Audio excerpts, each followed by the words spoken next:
Hello, everyone. Welcome in. It is premiere evening. I am your friendly neighborhood Prax. Welcome to the intro. Welcome to the channel.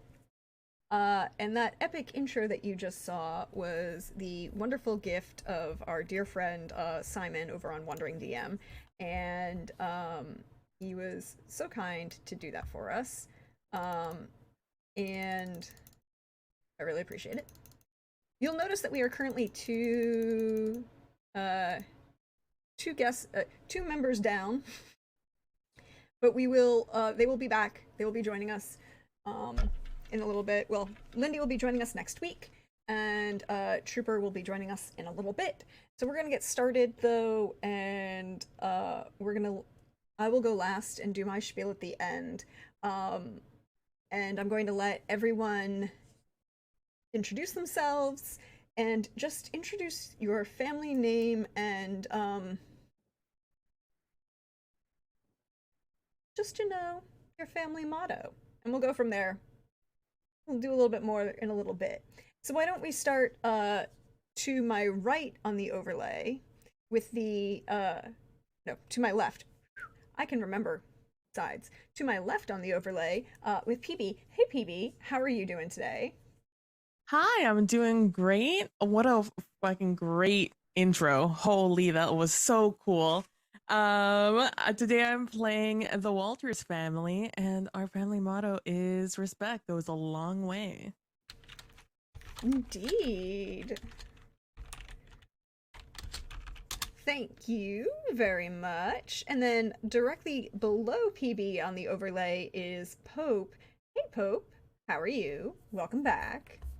Hey, always glad to be here. And yeah, no, hey everybody, Pope here. Pope World on Twitch. I look at all your streams. Today I get to play Mercer, who is part of the Gwillem family. Uh, well, roughly translated to protectors. The family motto is question all. We will see what happens. We'll see what happens. And if you should question everything. But next up is the on the other side of the overlay is the fabulous Lynn. Hi Lynn, how are you? How's life going for you tonight? Doing good. I'm excited to be here to be able to play in this this neighborhood with everyone else. But I'm Shiva, and I am playing the Quan family for this, Mm, and our motto is with mind and heart. Thank you. So, I should do a little bit of housekeeping first. Thank you everyone for being here. Thank you everyone for joining. We are playing, the name of this game is Carousel Court. It is a game that I have been building, and if you have seen any of the world building streams that I have been doing, you can check them all out over on the YouTube. It exists. Have fun. If you've missed anything, it'd be a great way to check it out, know what you're getting into, and seeing where you can go from what joys and complications are in store, perhaps, for everyone. Um, you might also notice, if you're a regular here, those little things called channel points. We have a unique redemption now for channel points. It is bonus die. We are playing a modified hacked Sword Chronicle system game, and the players might benefit from having bonus die options. So you, wonderful players at home, can spend your wonderful channel points, as Hawkeye just did, to donate a bonus die to a player. Each player may get 3 bonus die per stream. Wow, I think people like you. Okay. How many may I got? Lynn.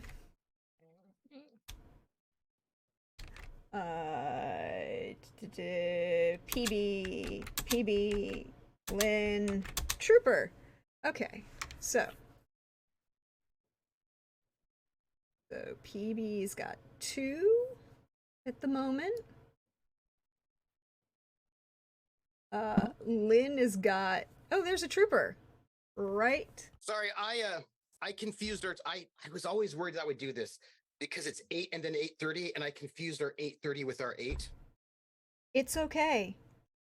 We still appreciate you. I thought for a minute it was your Call of Cthulhu week. But Trooper, No. while I'm giving you your bonus die because people were kind,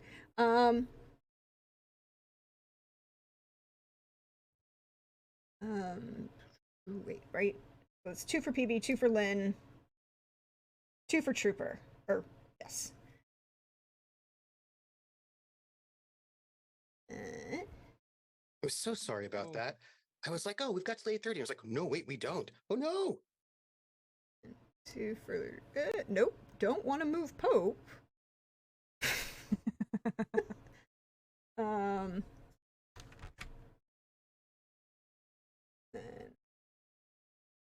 Not Pope.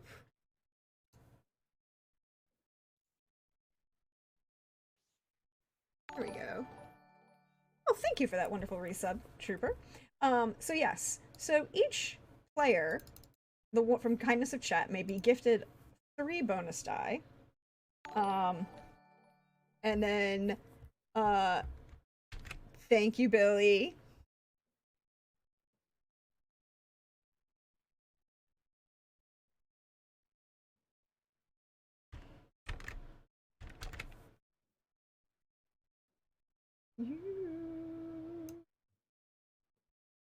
Okay. And then I can also benefit from this. You are correct. Yeah. Indeed, you can benefit. I can benefit from these bonus die as well. Oh, thank you, Rafiki. I appreciate you. There we go. Each of you can get benefit of 3 bonus die per game. Oh, you both. Thank you, Krellin. Thank you, Krellin. I appreciate you all keeping me on track. So right now, everybody has 2 except for me.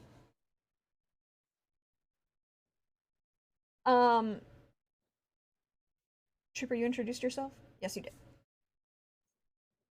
Okay. But these wonderful bonus die can be bought with channel points. Each person get up to 3 per stream. Thank you very much from all of us here.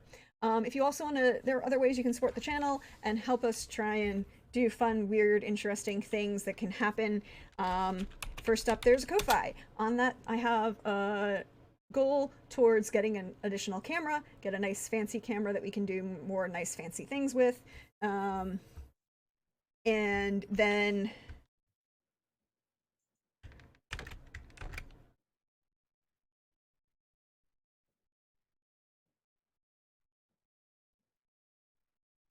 I also have, there is also a merch store if you want to check that out. Pretty sure there will be some Carousel Court merch coming up in the near future because I have plans for it, but I haven't put it up there yet. You don't want to be too surprised yet. Ooh, wait, I forgot one thing, everyone. You forgot to tell me that the captions were not on. Which I can fix. Hey, it wouldn't be an opening night if there wasn't some sort of tech issue, right, everybody?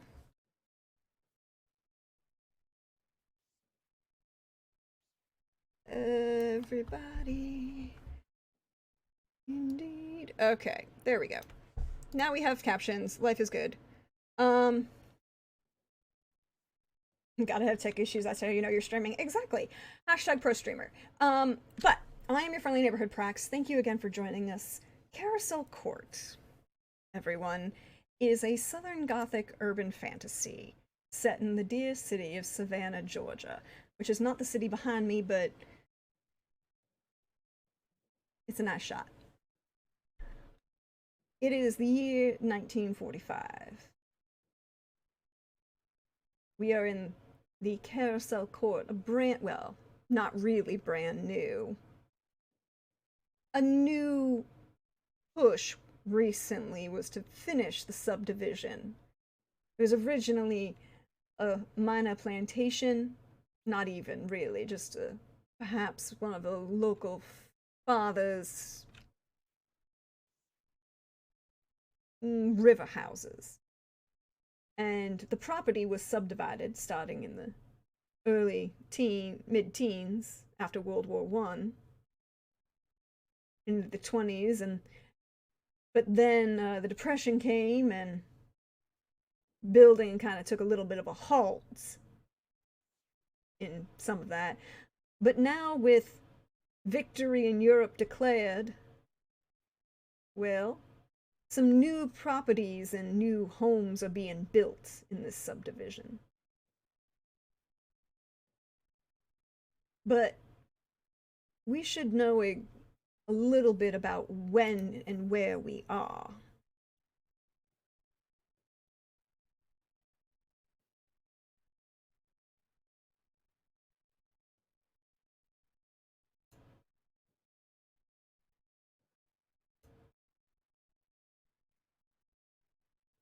And I think we should listen in on the radio to find out a little bit more about that. Let us remember those who will not come back, their constancy and courage in battle, their sacrifice and endurance in the face of a merciless enemy.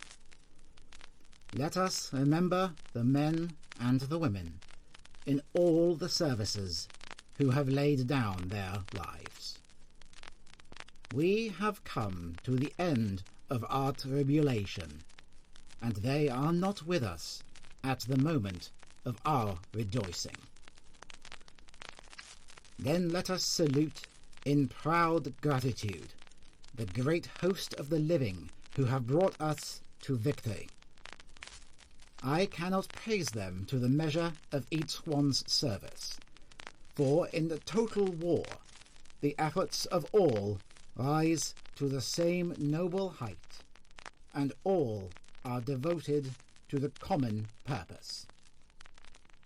Armed or unarmed, men and women, human and other, you have fought, striven, and endured to your utmost. No one knows that better than I do, and as your king, I thank with a full heart those who bore arms so valiantly on land and sea, or in the air, and all civilians who, shouldering their many burdens, have carried them unflinchingly, without complaint. With those memories in our minds, let us think what it was that has upheld us through nearly 6 years of suffering and peril. The knowledge that everything was at stake, our freedom, our independence, our very existence as a people, but the knowledge that also in defending ourselves we were defending the liberties of the whole world, that our cause was the cause not of this nation only, not of this empire and commonwealth only, but of every land where freedom is cherished and law and liberty go hand in hand. In the darkest hours, we knew that the enslaved and isolated peoples of Europe looked to us. Their hopes were our hopes. Their confidence confirmed our faith. We knew that if we failed, the last remaining barrier against a worldwide tyranny would have fallen in ruins. But we did not fail. We kept our faith with ourselves and with one another. We kept faith and unity with those who are other than ourselves. We kept faith and unity with our great allies. That faith and unity have carried us to victory through dangers which at times seemed overwhelming. So, let us resolve to bring to the tasks which lie ahead that same high confidence in our mission. Much hard work awaits us in the restoration of our own country after the ravages of war, and in helping to restore peace and sanity to a shattered world, while learning to work and live together with our newly revealed brethren. This comes upon us at a time when we have all given of our best, for 5 long years and more. Heart and brain, nerve and muscle have been directed upon the overthrow of Nazi tyranny. Now we turn, fortified by success, to deal with our last remaining foe. The Queen and I know the ordeals which you have endured throughout the Commonwealth and Empire. We are proud to have shared some of these ordeals with you, and we know that together we shall all face the future with stern resolve, and prove that our reserves of willpower and vitality are inexhaustible. There is great comfort in the thought that the years of darkness and danger in which the children of our country have grown up are over, and, please God, forever. We shall have failed, and the blood of our dearest will have flowed in vain, if the victory which they died to win does not lead to a lasting peace, founded on justice and established in goodwill among humans and others. To that, then, let us turn our thoughts on this day of just triumph and proud sorrow, and then take up our work again, resolved as a people to do nothing unworthy of those who died for us, and to make the world such a world as they would have desired, for their children and for ours. This is the task which now honor binds us. In the hour of danger, we humbly committed our cause into the hand of God, and he has been our strength and shield. Let us thank him for his mercies, and in this hour of victory commit ourselves and our new task to the guidance of that same strong hand. Not replayed on the radio twice. It's June 1945, and we can thank the wonderfully fabulous painting pirate for that redone version of King George VI Victory in Europe Day speech.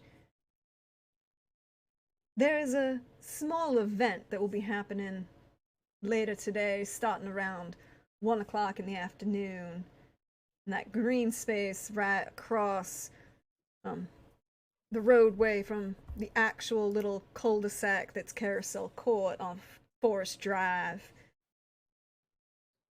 A celebration of the 1-year anniversary of D-Day. The whole neighborhood has been invited. And of course, anyone is going to attend. It's the beginning of the social season, one might say. Shifting the world away from the trials and tribulations of horrible war in Europe. The belief that the defeat of Imperial Japan is within sight.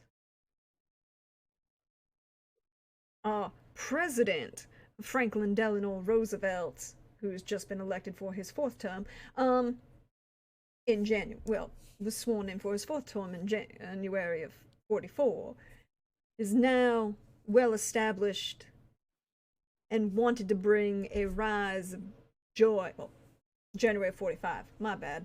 I can count. Sometimes I can even remember to count numbers. It is a burden, however.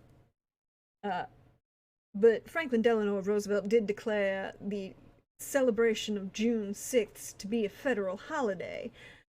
The first real celebratory event, aside from 4th of July, since the war began in 41.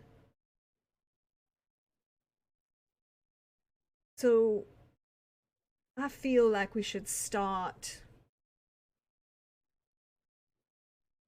seeing how the day is going as the bunting and the tables and the tablecloths, the marquee tent and the parquet floors are going down in that green space across the way. There's even being bunting put around the fence around the little playground out there. There's supposed to be a band who's going to be playing this evening. Rumor has it that it might even be Glenn Miller himself. Now, folks are not going to actually believe that Mr. Miller is still well, his whereabouts are currently unknown at the moment, but folk will say pretty much anything if they believe they can. So, let's say it's 11 o'clock in the morning on June 6th, 1945. 1 year anniversary of D-Day, that landing at the beaches of Normandy that became the push to defeat and conquer the horde of the Nazi menace. At 11 o'clock in the morning, what is going on in the Quan house, Lynn?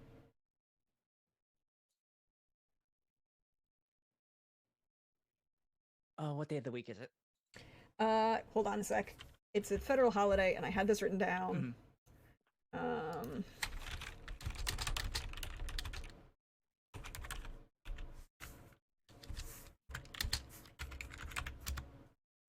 was a Wednesday. June 6th, 1945 was a Wednesday. I think Jehun is up. Was probably up fairly early and has gone into his study, having to just because it's the middle of it's a holiday in the middle of the week doesn't mean you don't have work to do, from especially with the colleges and stuff. To call it a grading. It's a grading day today. Of course. What? Can you describe yourself and your charming home? Yeah, it's a green man, he him, mid-30s, short black hair, glasses, beard. It's just in the house is one of the newer ones that were built in Carousel Court. So they've been here for a couple months, but it's still one of those things where it's like you haven't quite moved in all the way, hadn't settled. So there's a box here and there, and things haven't necessarily found their permanent place. And like every good academic, when you move, there are still giant boxes of books that are left around next to bookshelves and will eventually be emptied onto the bookshelf. They'll make their way there eventually. Yeah. On the desk. If you need them, you need them. I know where to find them, of course. Mm-hmm. And do you live alone, sir? No, it's early enough where I think he lives with his wife Yinji, who is probably watching the kids, two daughters, Youngja and Jeonghwa. They're about young kids, probably the oldest is 3 and the oldest is 5 and the youngest is 3. So they're probably it's a toss up whether or not they're up and about or just very tired. Perhaps trying to get a nap before they get to go have the excitement of outside. Yes, they have to have to pay some stuff because it is barbecue. The barbecue event is not as much as I may have forgotten and had to make a last second ship to the supermarket. So what are y'all bringing to the potluck? Well, last second, probably potato salad. It wasn't something that that we made. It was like we had just bought it. Okay, I have a very vitally important question here. This will determine many, many things. I might even ask for a roll for this. It is that important. We all know it's not going to be German potato salad, given current events. Unfortunately. It could be French-style potato salad with Dijon mustard. It's a possibility. However, one must also consider the question, did somebody end up putting... Did you pay attention enough to make sure you did not buy the potato salad with raisins in it? And can I just... Can I get an awareness notice? I think how this awareness is gonna go is gonna be you know, when you go into like the deli section of like the supermarket, they have the big like behind the glass, a big like trough of like potato salad. I'm gonna pick up the one that looks like it's had, you know, people have taken from, rather than like the one that's like obviously it looks like it just been put there, but it's probably been sat out.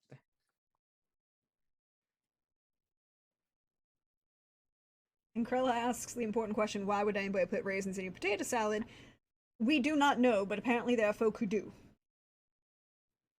Midwesterners. Alright. So, need an awareness notice roll? Ah, hell yeah. Oh. First roll of the campaign. For potato salad. For potato salad. It is vitally important. Also making sure that the potato salad does not look like it's been, potato salad sitting out for a while. I appreciate you, Cullen. Did it go? No, it did not. Oh, there it is. There it went. Okay, now. So with a 9 is good. No. A 9 is good enough.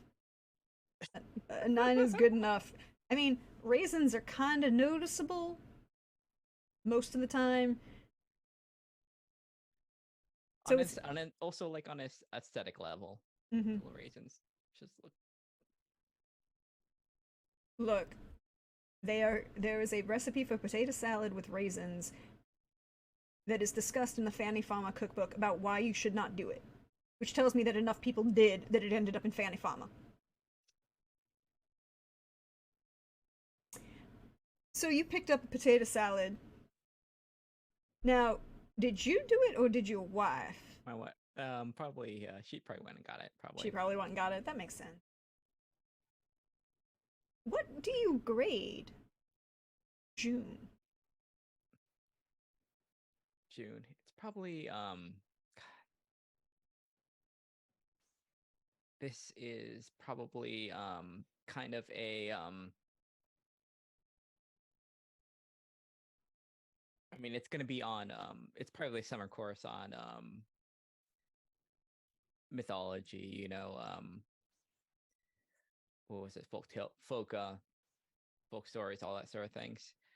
It's more or less kind of a trial run for the year, like kind of like to see if you're going to fit in, that sort of thing.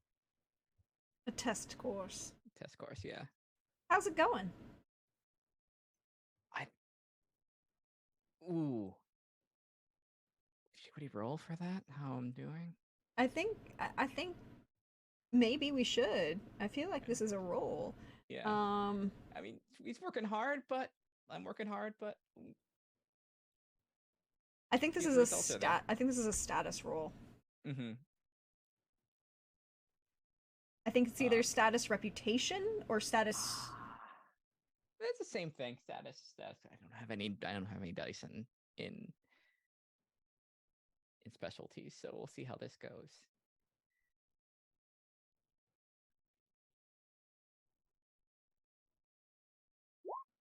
$11. You're doing pretty good. Actually, really good. You're popular enough with the students that was a last minute add to the curriculum for the summer classes. Mm-hmm. Not I mean, qu- current events being what they are, I imagine it's probably a decently like interesting class. It is a decently interesting class. How did your family handle the revelation, as some are calling it? Oh, probably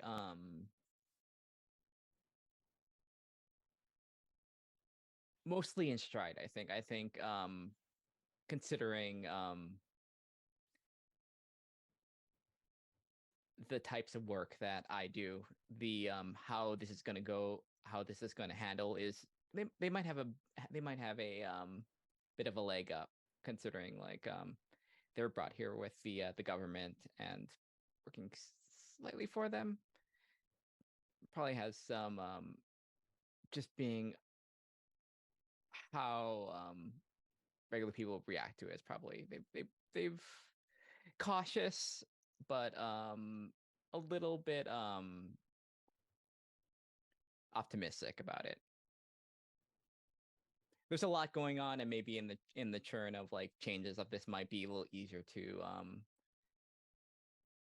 adjust. Say, How is that government job going? it's it's going.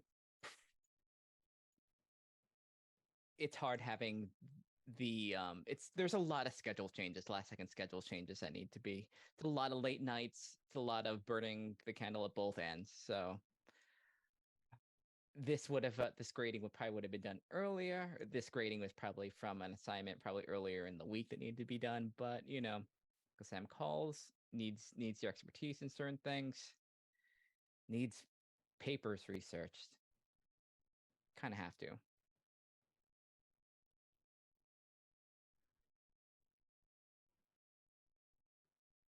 Has there been any discussion? Well, you did get a small notice. A very nice, plain, cardstock letter that you received, marked from the Department of War, of course, as such things usually are. And you had on it a small request for your presence at the offices on Monday morning.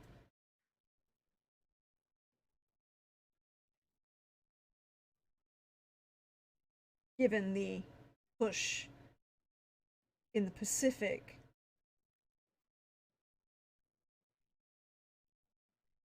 what is your feeling about that?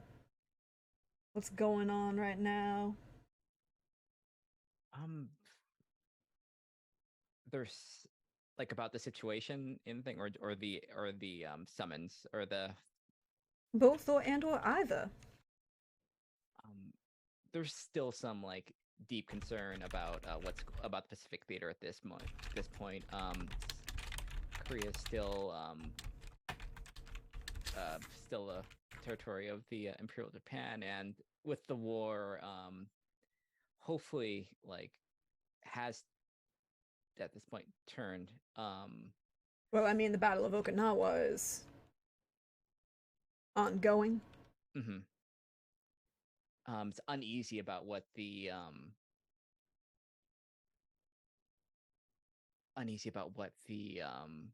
decisions that the Imperial Japan will make in throes of possible defeat, especially with the territories that they've taken back home. Still know some people back there, and just tries as much to keep in contact. And about the letter, it's always hopeful that like things have gotten stable. It's busy, but he like I would like to stay with my family, and just worrying about being sent back over there as some sort of advisor is always something you don't really want. But you can hear the sounds and the heat the tuning of the band now as the windows are open. What do you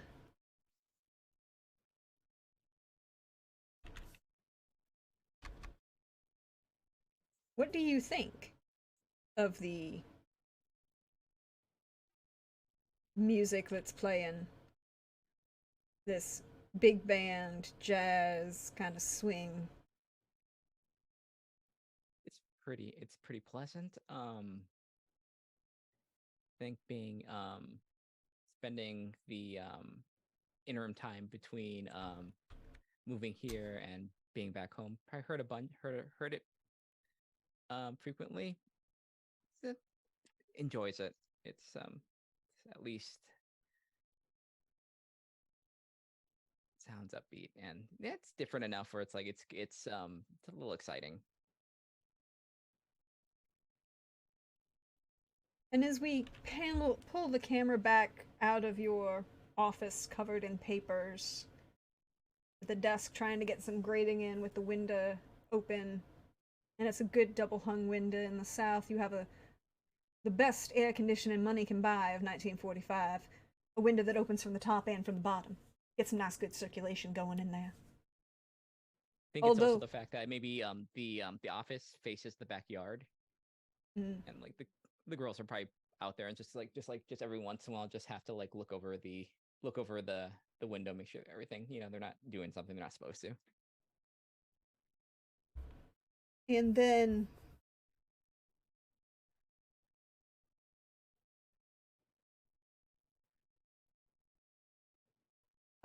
we're gonna pull that camera through the yard across your east border property to this small property to your right on that fronts on both Forest Drive and on totally blanking what's the other street that I can totally see because I did this. Skidway Road. Sorry. The Musgrove family, Dr. Musgrove. My apologies, sir. Usually better about these things. Dr. Musgrove, what does your home look like? Well, my home is, I think people like to call it, homey. It is small, sort of. Actually, my neighbor here just described his home. You can take the exact same layout of his home, and it is the exact same layout as my home. Our homes looked identical. They were clearly made from the same sort of prefabricated architecture, except that my home is a slightly different shade of pastel than his home. It's a little bit different. It's a. Do you front on Forest Drive or on Skidway Road? Oh, I front actually on Forest Drive with the backyards. Our yards are connected next to each other. I have not yet built a fence to separate my yard from his. I do have a swing set, and I imagine at this moment, as I'm sitting out in the backyard, as my two twin daughters are playing, I imagine they are playing with his two small children as well, and I'm just having a bit of a lemonade and watching over the madness of four small children, screaming, yelling, running around, pushing, doing that thing where they swing and then like leap off the swing set in a way that makes me a little bit concerned about their well-being, but no one's skinned any knees just yet. But the house is, I'd say it's quite spotless on the inside, at least.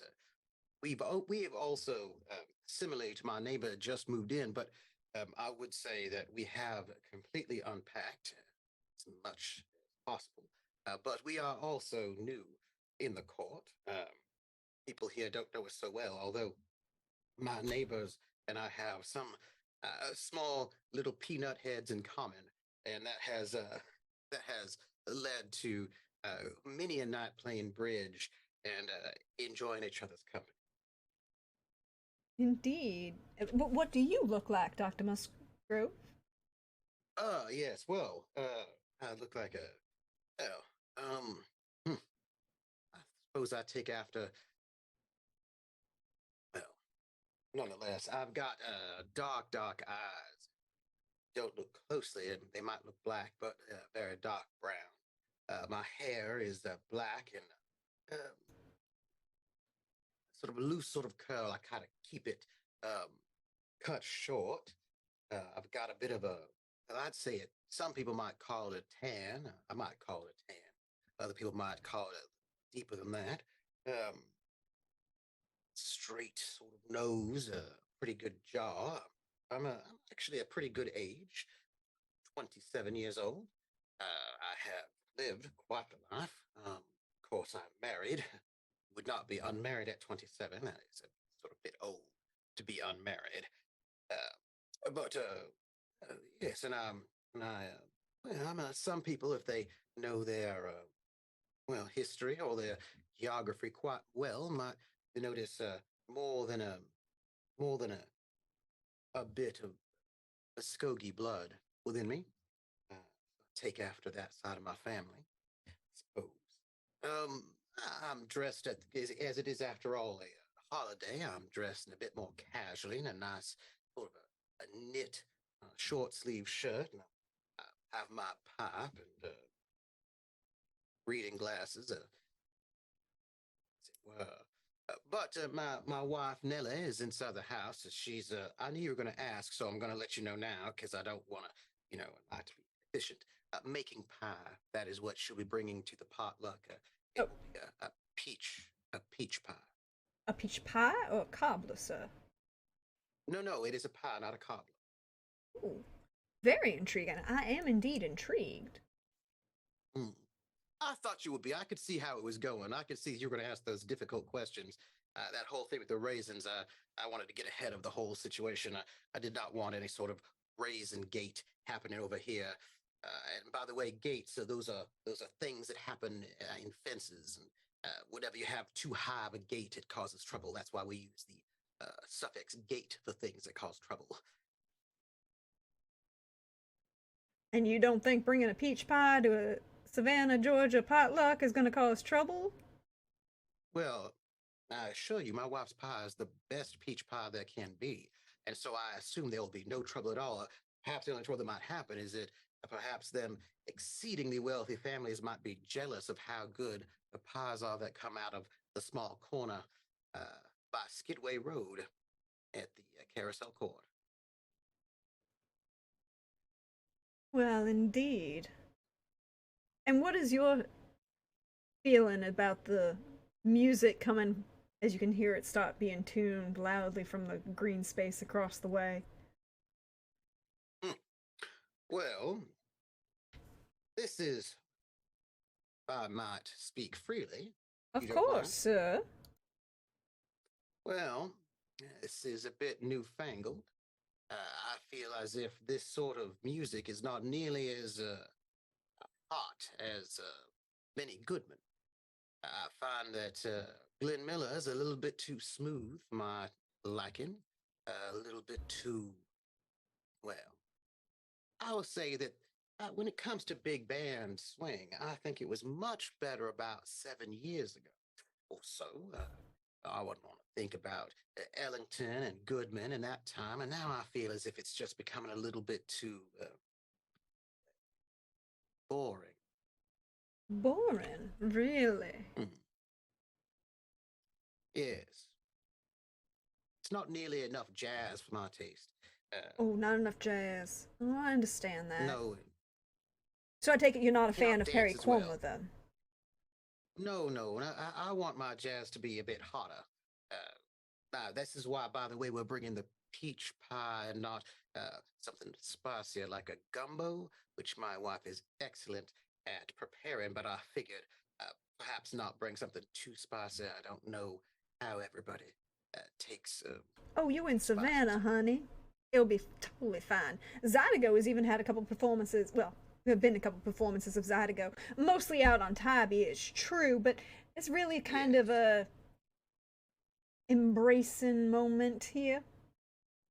Well, but I don't know what sort of palates the people around here have, and I figure it's better safe than sorry. You don't want to make a faux pas. But by the way, that Zydeco concert you spoke about over on Tabby Island was excellent. My wife and I went with our daughters, and it was one of the high points recently.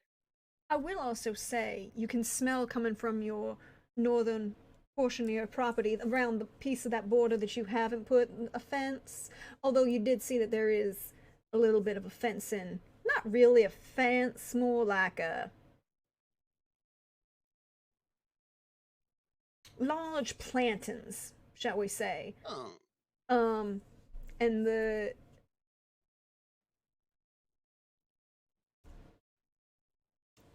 I can't say it in the southern accent because then it would not be the right thing, and I don't want to do that. So the Jadija family is directly to your north. You can smell the spices coming out of their house. that It's a very is a good complicated sign. spices. Mm. Um, Yeah. Hope they bring something. Perhaps they're a bit more adventurous. there's lots of people in this area that's very adventurous. Carousel Court being what it was and marketing itself towards the others, as has become the polite term, although some slightly less polite terms have been mentioned in more mixed company, and, Well, yeah. well, as we all know, we don't try and embrace such things, or Yeah. I mean, listen, I don't want to speak too much out of turn, but I have heard tell that there are people in this town that might put raisins in a potato salad. So you can never make any assumptions about people's tastes. This is also true. There are indeed, unfortunately, individuals who might put raisins in a potato salad. They are not well, But it's and they should not be respected, and quite frankly, they are not usually re-invited to bring potato salad to the next potluck. If you come into a covered dish party and you bring potato salad with raisins in it, you will be entirely disinvited from bringing potato salad at the next potluck. But what is that's your what. feeling on this, as they're calling it, revelation? Of revelation of what now? Oh, There's so many this things. whole supernatural world being revealed to the Ah, wonders of the world. All those shiny folks who do all that magic. And, I even heard mm, story and tell that there might be vampires. And I definitely know about a bunch of werewolves. I heard also tell that there was some folks living out on Tabby who could change their shape like a shark. mm. I have heard those things. Well, see, I feel as if it's important not to be too judgmental uh, about such things. After all, my understanding is that our president, Mr. Roosevelt, would not be alive today were it not for the care of those who are what they call the others. And I think that people should be, how do we say, mind their own backyard before they start judging other people's gardens. Oh, although don't say all them families that like to participate in that sort of garden competition situation, because that's all they do. But my point being that the world is a bit wondrous, and after all, what it seems like, they've always been here. And so, now, I would say that some people, well, are less welcoming of such things, uh, somewhat hostile. But being hostile is not the polite way to do things. That's not particularly hospitable. So I think that we should be welcoming all of our neighbors of whatever type and sort they are, and recognize that many of our neighbors have fought the good fight to help other people and saved lives. And so, one should take each person as they are, judge them by the content of their character rather than the length of their eye teeth, as it were.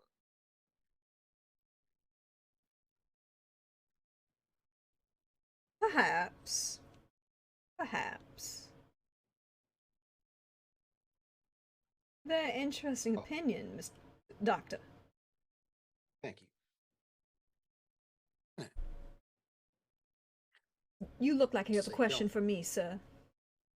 Oh yes, I gathered that your feelings about the others are a bit more complicated. Is that so? Oh, I don't have complicated feelings one way or the other, sir. Hmm. Everybody's welcome in Carousel Court. Everybody money green, right? Same thing.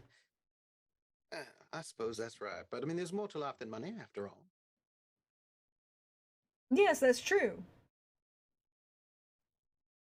Being elected Family? to the board at the country club.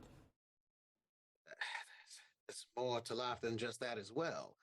Having a good family, um, knowing at the end of the day that you have done something to make the world a better place. I would say that you brought something positive to the world, and that when you go to sleep at night, your children can be proud of who you are and what you've done. That seems to be more important than the country club and also uh, money.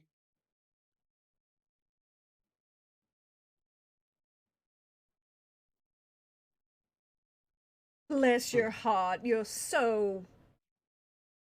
Just bless your heart. Um, and as the camera pulls back, watching the backyard of the Musgrove and through the Quans family's property, over to the actual small little cul-de-sac right off of Forest Drive called Carousel Court, which is the name given to the subdivision as a whole as well. We're gonna pan over to the Gwillem family homestead. Dr. Blackthorn, what does your home look like, sir? So, ours is not what would be standard, well, up to normal HOA standards. That's why we have voting members. It is a large Gothic American 4-story, um, dark in color, bright, bright, thorny, um, flowers all over the exterior, and it is quite pleasant. There is a few nice aesthetic trees in the front yard. There's a porch swing. It's absolutely delightful. Just there is also large warning signs on the fence that says not to go back there. I have to ask a question. You're Mhm. describing an absolutely gorgeous garden setting, right? Mm-hmm. What is your feeling about this new plant that everybody's been talking about called kudzu? We know where kudzu comes from. We have a specialist. Oh, you imported a gardener from Japan? More southern. Oh, Hawaii, I understand. Sure.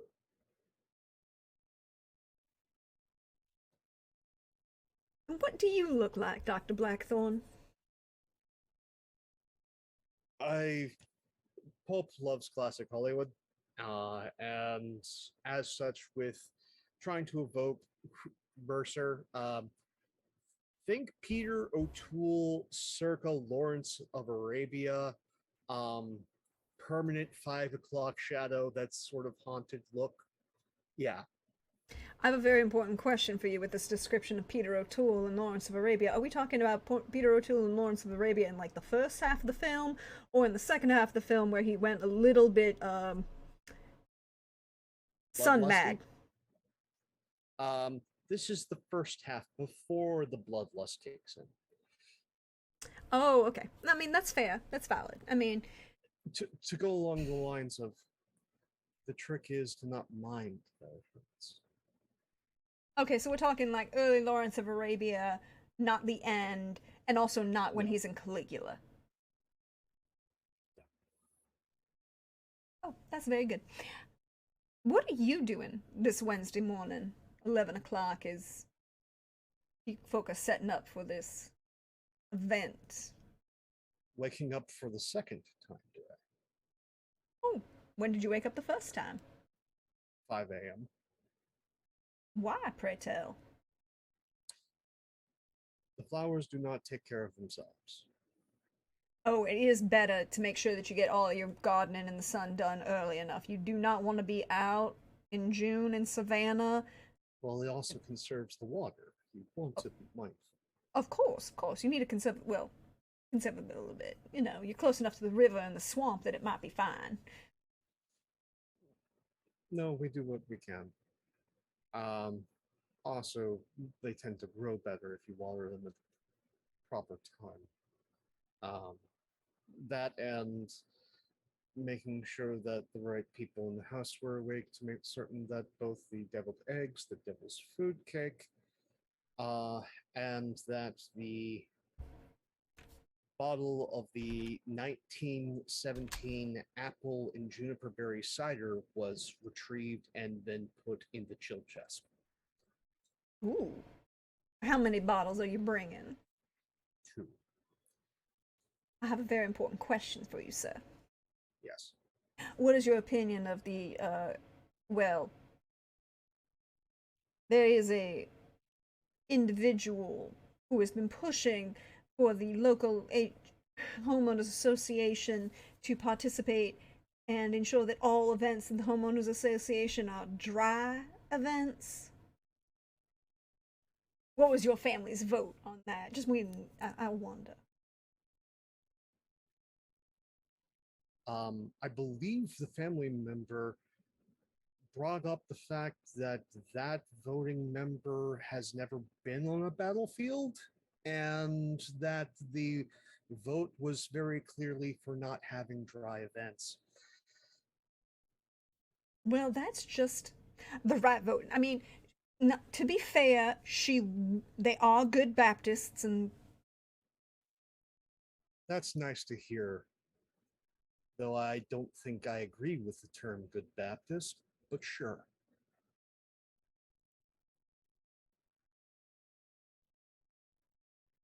they never bring potato salad with raisins in it to any of the potlucks. They bring a real nice jalapeno cornbread, though. It's incredibly dry.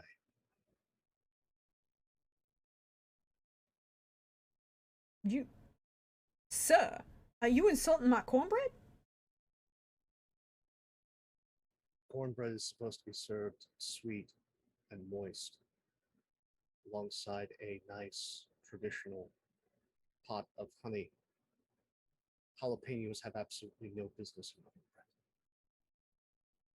Well, that's where we're just gonna have to agree to disagree. So I do believe that my jalapeno cornbread that my mama taught me how to make is quite frankly the best cornbread that's ever been had. I've won 2 gold ribbons for it at the county fair last year. Yes, 2 of the judges that chain smoke definitely know what they're talking about.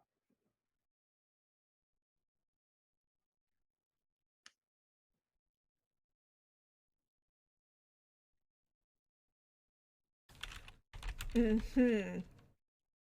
Well, you have yourself a blessed day, sir. Bless your heart. Hmm. What are you doing right now? Right now, again, the home is pretty much a halfway house for recent family members that have been found and transported back to the family's holdings. So making sure that they're making adjustments, handling the small chores, and are adapting to civilian life. Oh, it's so good that you're taking care of your family as they transition out of. Were they in the army or the navy, sir? I know that there are a few folks who was in the Coast Guard as well. Any members of your family involved in that? The family is belligerent and numerous. So they was in the army then. I understand. Actually, a lot of the recent arrivals are devil dogs.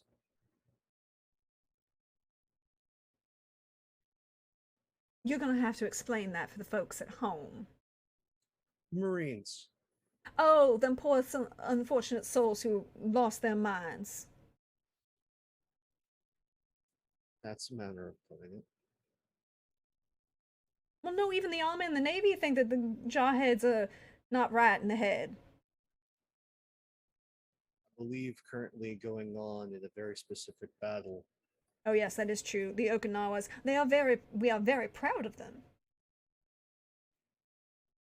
To quote one of the few survivors of that battle, death has come. And that was seeing the boats full of the Marines show up.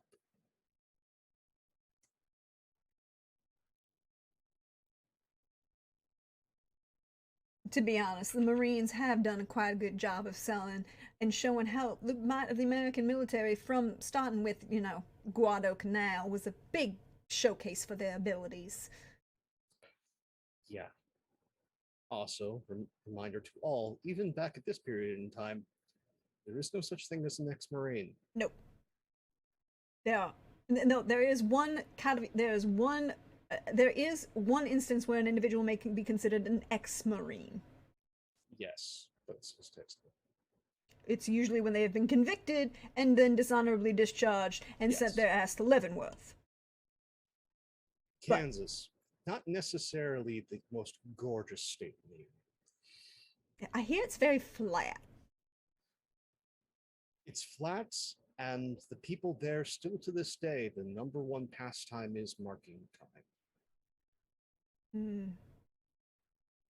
I'm glad we're living in Savannah. It's such a fun little city.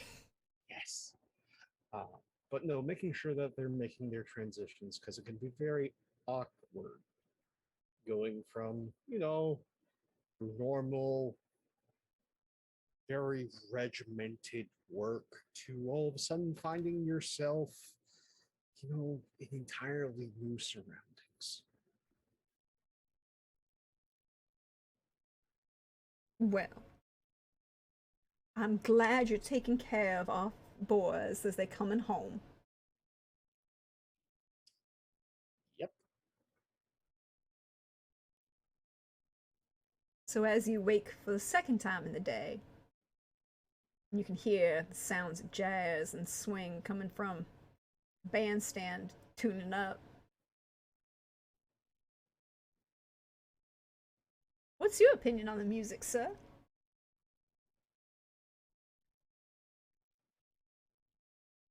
There is a curse amongst this family. Oh? Yes. We're not necessarily the best singers, but we all have perfect pitch. The band obviously does not. Well, they're just tuning up. I'm sure they'll get better.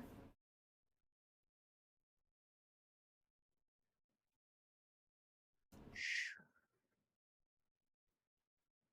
And I know that you're working so hard to take care of all of those boys coming home from the war.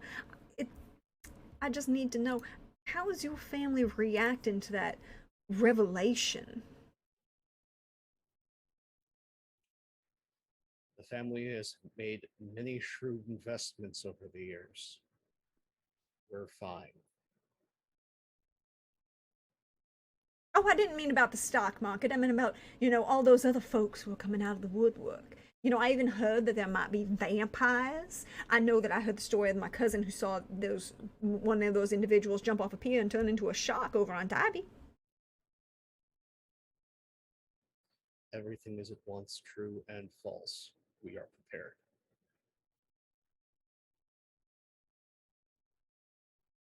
Can I get you a mint julep? You sound like you might need to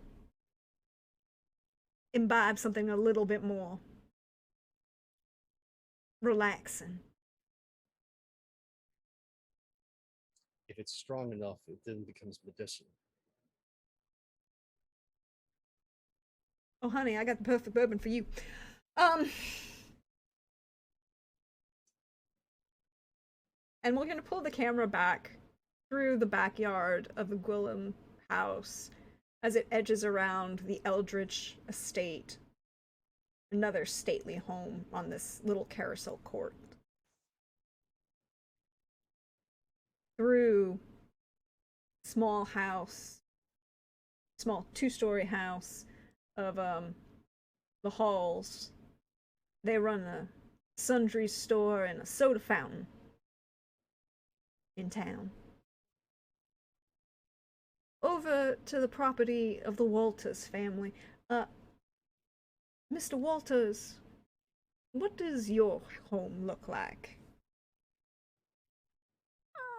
It's a small, quaint home. One story.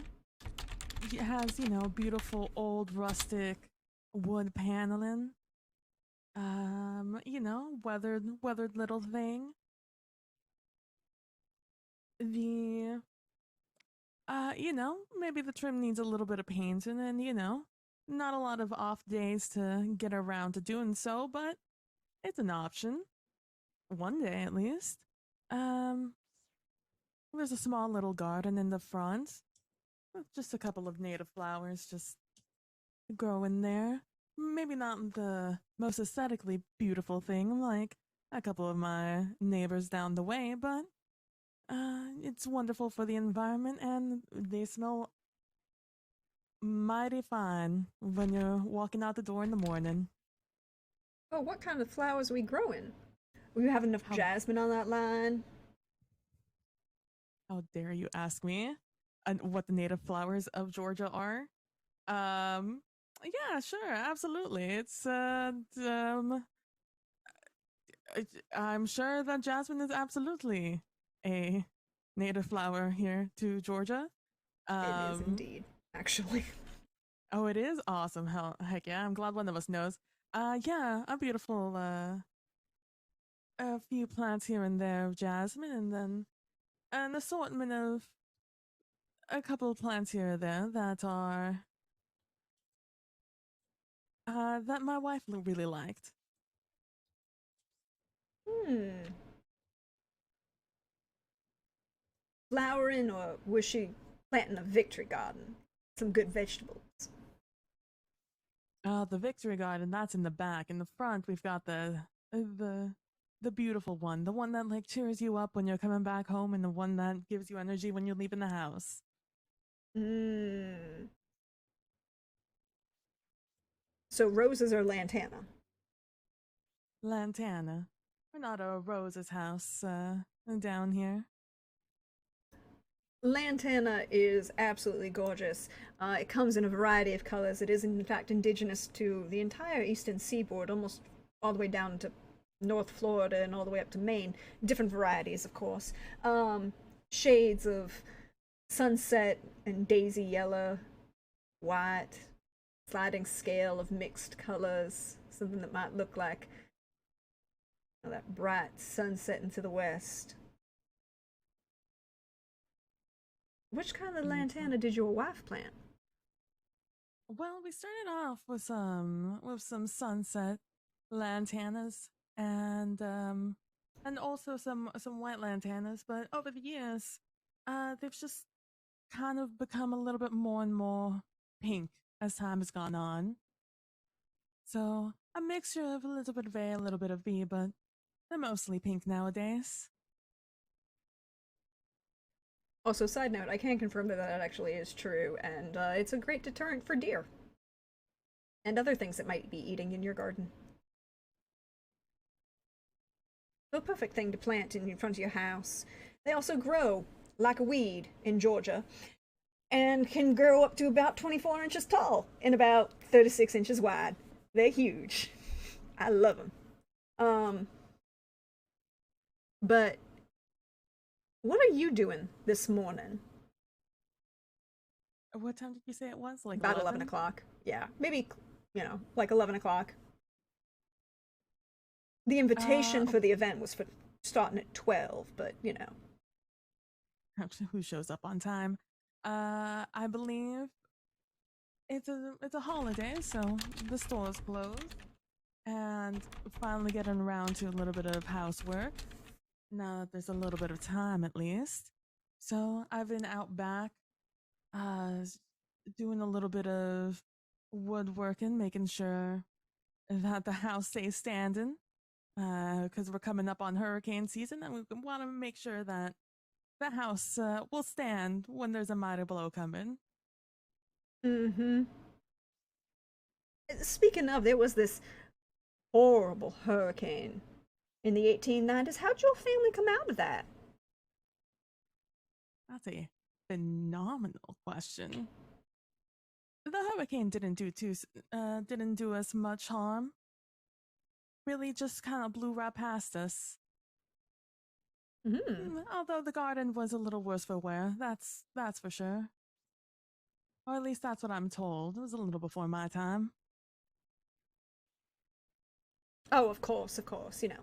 Family history, family stories. What's y'all's? Well, what do you look like, sir? Ro is it's a tall man, nice and broad. Looks like he's worked a day or two in his life. He is of a darker complexion. Has, if it weren't for his beard, you know, you'd say he'd have a young face. But couldn't be. He's about 40 now. He normally when you see him, he's outside working, so he's wearing his outside working clothes. But if you see him out in the town working his normal job, you'll see him dressed up in his working clothes, some nice, what is it called? Plaid, and one of those nice working plaid shirts. Oh, what are those? Go ahead. What do you do, sir? Oh, well, we run a small little storefront down in downtown. We sell just general knickknacks here and there, things we pick up from other towns. Indeed. And you can hear now as the windows are open. And what are you doing this hour of the day? I'm sorry, I know you said, and then I distracted everybody and I can't remember. Oh, just fixing up the back of the house. There was a couple of loose boards here and there, making sure that the windows are nice and sturdy. We just recently moved into this house, so a lot of work that still needs that Walter's touch. Indeed. And I guess, I know you was saying that you was putting everything together and making sure that you didn't have any problems with the hurricane. I do recall. I do indeed recall. I'm so sorry. I have such a scatterbrain. I'm trying to make sure everything's ready for this event. What is you all bringing to this covered dish party? Oh, well, my wife's been hard at work since last night. She put the black-eyed peas to soak, and this morning she's been slow cooking them, making some black-eyed peas and ham. I'm sure you're familiar. Ooh, we getting Hoppin' John on in June, not even in January. Yes, ma'am. Yes, you are. Well, this is a surprise and a shock and awe. A good one, of course. Such things are always positive to understand. I guess the next question I might have to ask is, you can hear now through the windows that you're, touching up and making sure your shutters are good. The band, as it's tuning up and getting ready, what do you think of the music playing? I mean, it still sounds like they're warming up, but it sounds like it's going to be a good party. I always love a good bit of live music, especially from a local band. Everyone's got to start somewhere, and I'm glad they're getting their shot here.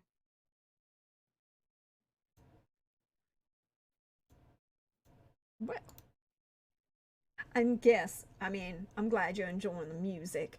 They're just a local group, I understand, but I have heard a rumor that we might even get Glenn Miller to show up. Oh, man, now wouldn't that be exciting? That would indeed be exciting.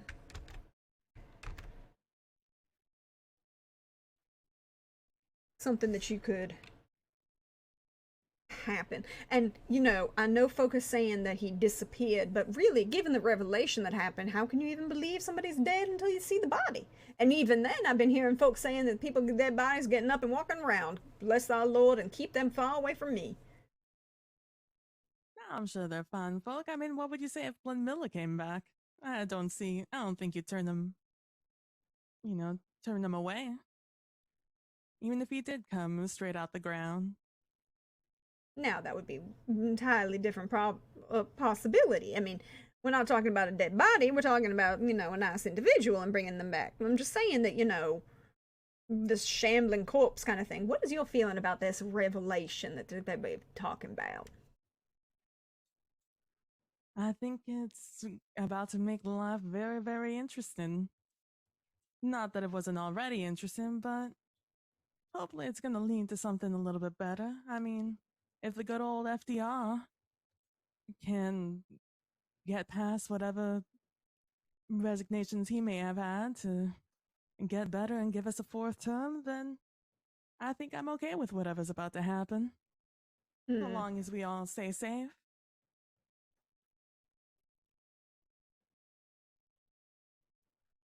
Oh, and of course you voted for him, right?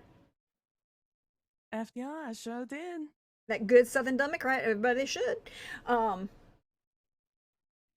mama was on his re-election committee here in Georgia. It was fundraising all over the place. Oh, well, she's doing the Lord's work out there. Well, then I'll let you get yourselves together.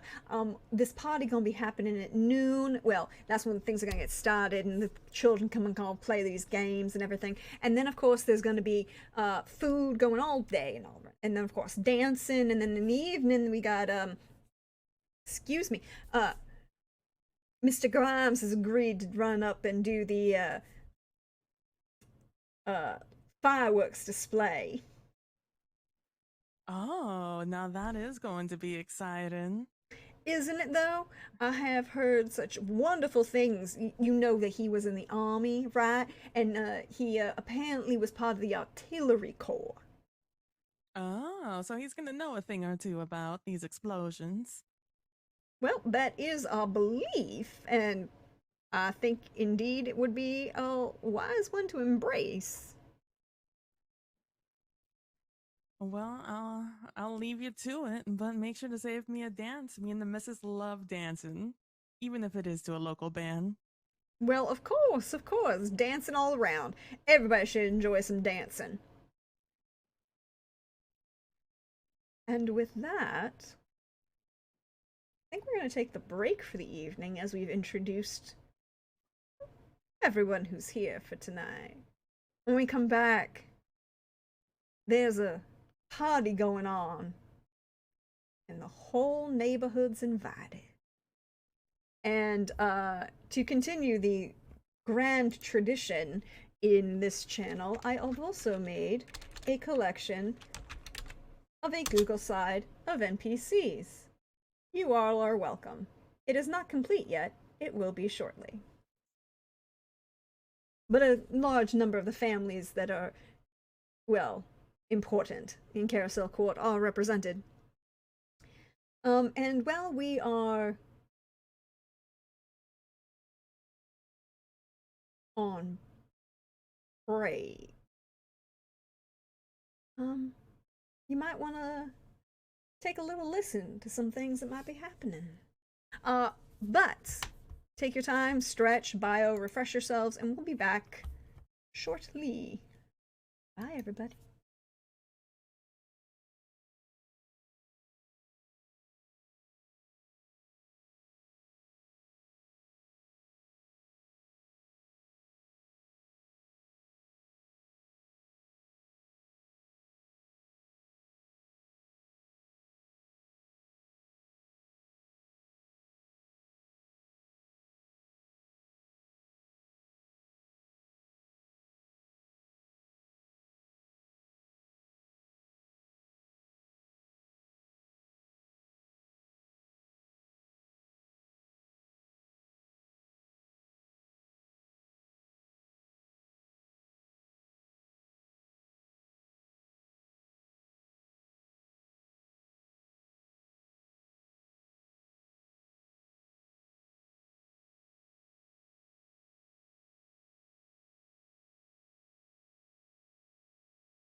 Brill cream, a little dabble do ya?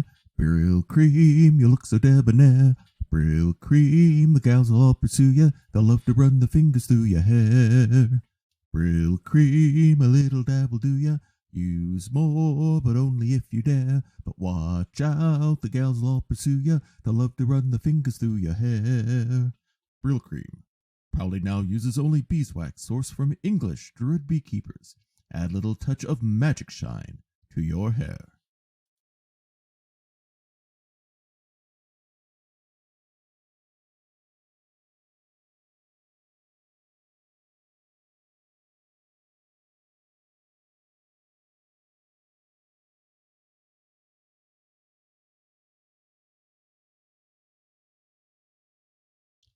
And that's the current update on future pecan harvest. And now a word from our sponsor. When witches and Virginia farmers come together, they strike lucky. When you want to celebrate all victories overseas, choose the leaf that's fine for luckies. So round, so firm, so fully packed, so free and easy on the draw. And now magically grown right here at home to remove all foreign impurities. A healthier tobacco that supports our local farmers. Lucky Strike means fine tobacco. And now, back to Elmer Hansen with the Livestock Futures Report.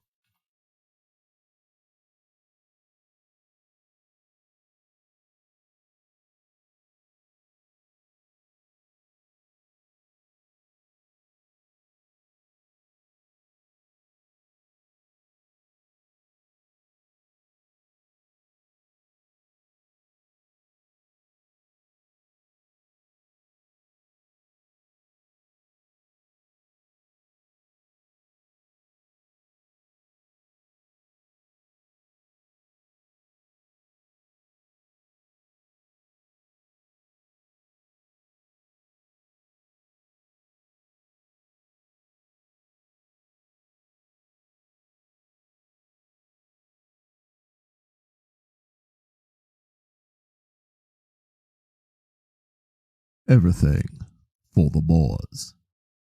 Everything to make precious leaves memorable. The most sought after girls. The most luxurious cigarettes. Marlboros. Do share your Marlboros with him.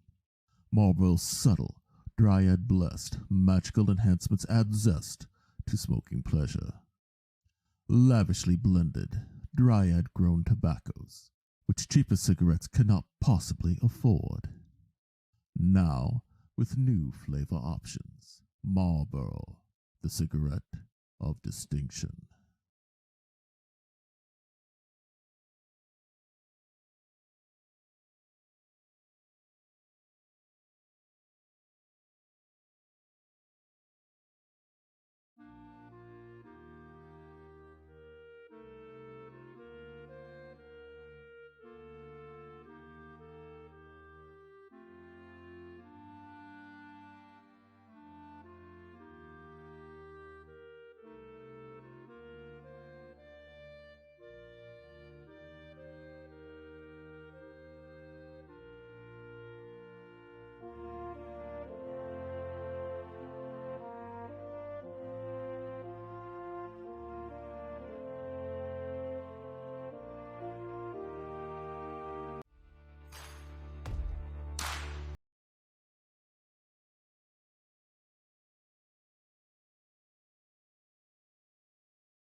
Hello, everyone. Welcome back. We hope you're refreshed, you stretched.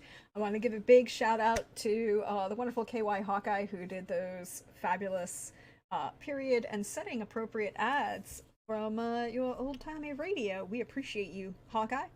Including, but now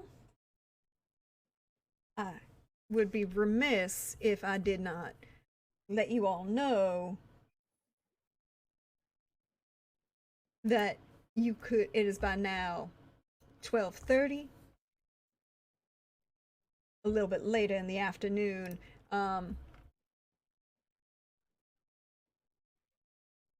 And you can definitely hear the sounds of the music coming through.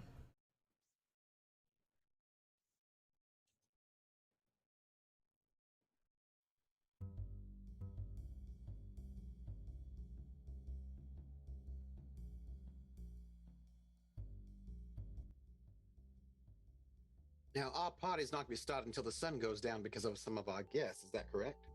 Oh no, the party's gonna start. The party's already started. They opened at 12, but everybody's gonna be going, you know, people could go all day, all night. Now, that's not to say that folks immediately showed up at 12 o'clock. But, I guess the next question is, when are y'all going to make an appearance?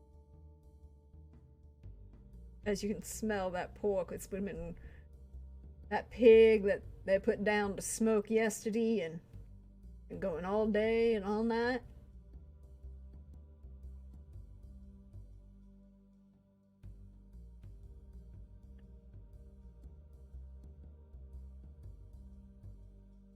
$5 p.m. sharp.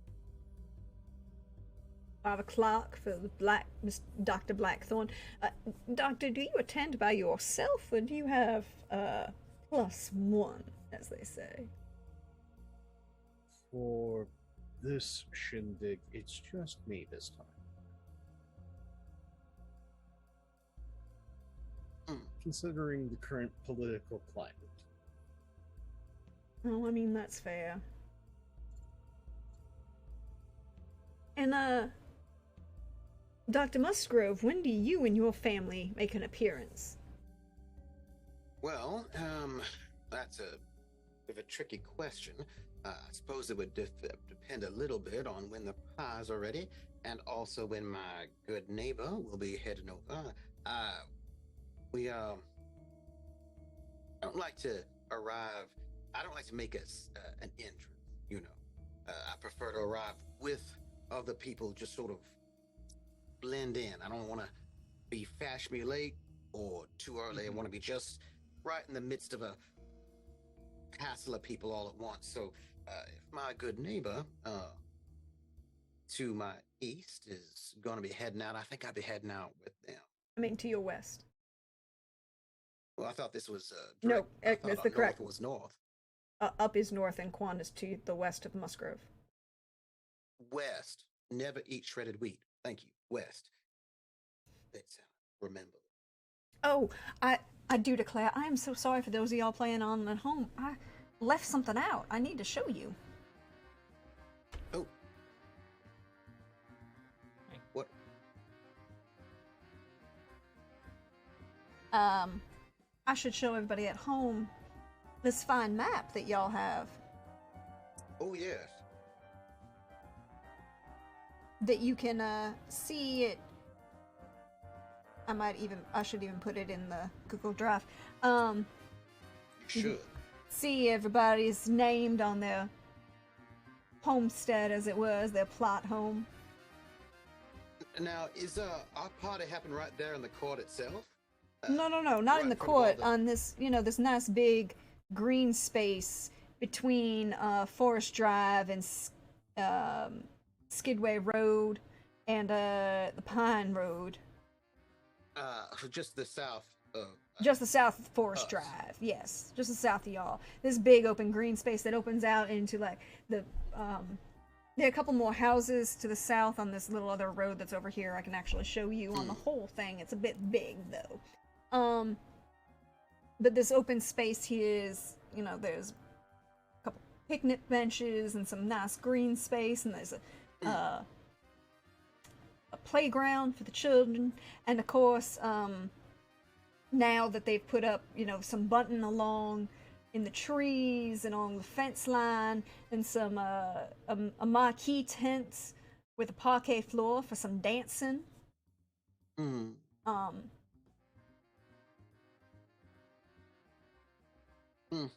Yes, I think that I will be arriving since I can actually see everything out my front window. I don't think I will leave until my good neighbor, Mr. Quan, and his family are also about to leave. I like to arrive. Not. I don't. I'm not like a big spotlight sort of fella. You know. That's fair. So then I must ask, Mr. Quan, when are you all leaving? I think Deacon had it in his mind that 12 means 12.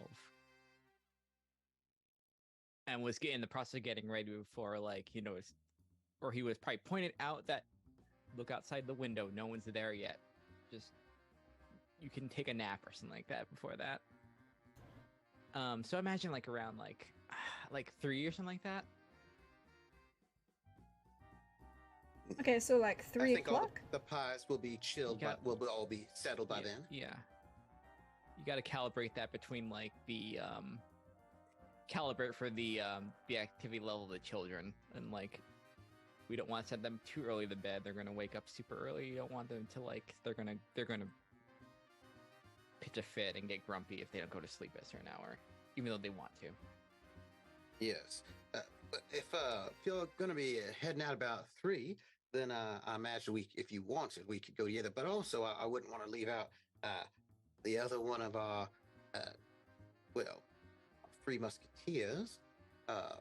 Roe is probably, I don't know what time they're leaving, but if they wanted to come with us, and I realize it's only across the drive, but still, I mean, there are some people who are very fancy. And I like solidarity in numbers. Oh, I mean, of course. Always want to, be friendly and all that. Yeah, but I'll just check to see when they're heading over. Well, also, the fact that this potato salad is gonna if we go at 12, that potato salad is gonna be real funny. It is just summer, so it's that thing. That's a because it is mayonnaise involved. Yeah, so it's you don't want to go too early. Big flip of food poisoning for the entirety of the neighborhood. What was it? Everyone's been playing potato salad. Oh, there's a very vitally important... Oh, well, never mind. You bought potato salad. You won't know the answer to the question. Never mind. But, Mr. Walters, when do you and your family attend the get-together? Well, seeing as we don't have any children, we don't really feel the need to be out there too early. And, want to take a shower and rest a little bit after fixing up the house a little bit. So we probably won't be heading over until, it's June, huh? Mm-hmm. Considering I just walked out during the break and it was 8:30 and still sunny outside. There's no time to leave where it's not going to be hot outside. Your options are hot, muggy, or mosquitoes. Mosquitoes. Oh, that's right. Ooh. We'll say we'll probably head out around 5-ish. 5:30. All right, then. So then do the Quans and the Musgroves wait till 5 o'clock? Oh, we have small children. They're going to want to run around a little bit earlier than 5:30. So I think that 3 o'clock for my friend and I and our families might be the best way to go. You can cut this way. Your family once the excited play screaming of children kind of dies down when they're not at their most they're most active. Yes, they've tired themselves out. It's like bears. You want to wait until they've just settled themselves down just a little bit.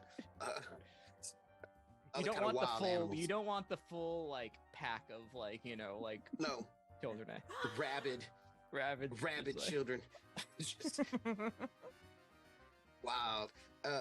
By the way, I don't know if they have them, but I can bring some horseshoes. You wanted to go and toss some horseshoes. I don't know what they all have out there.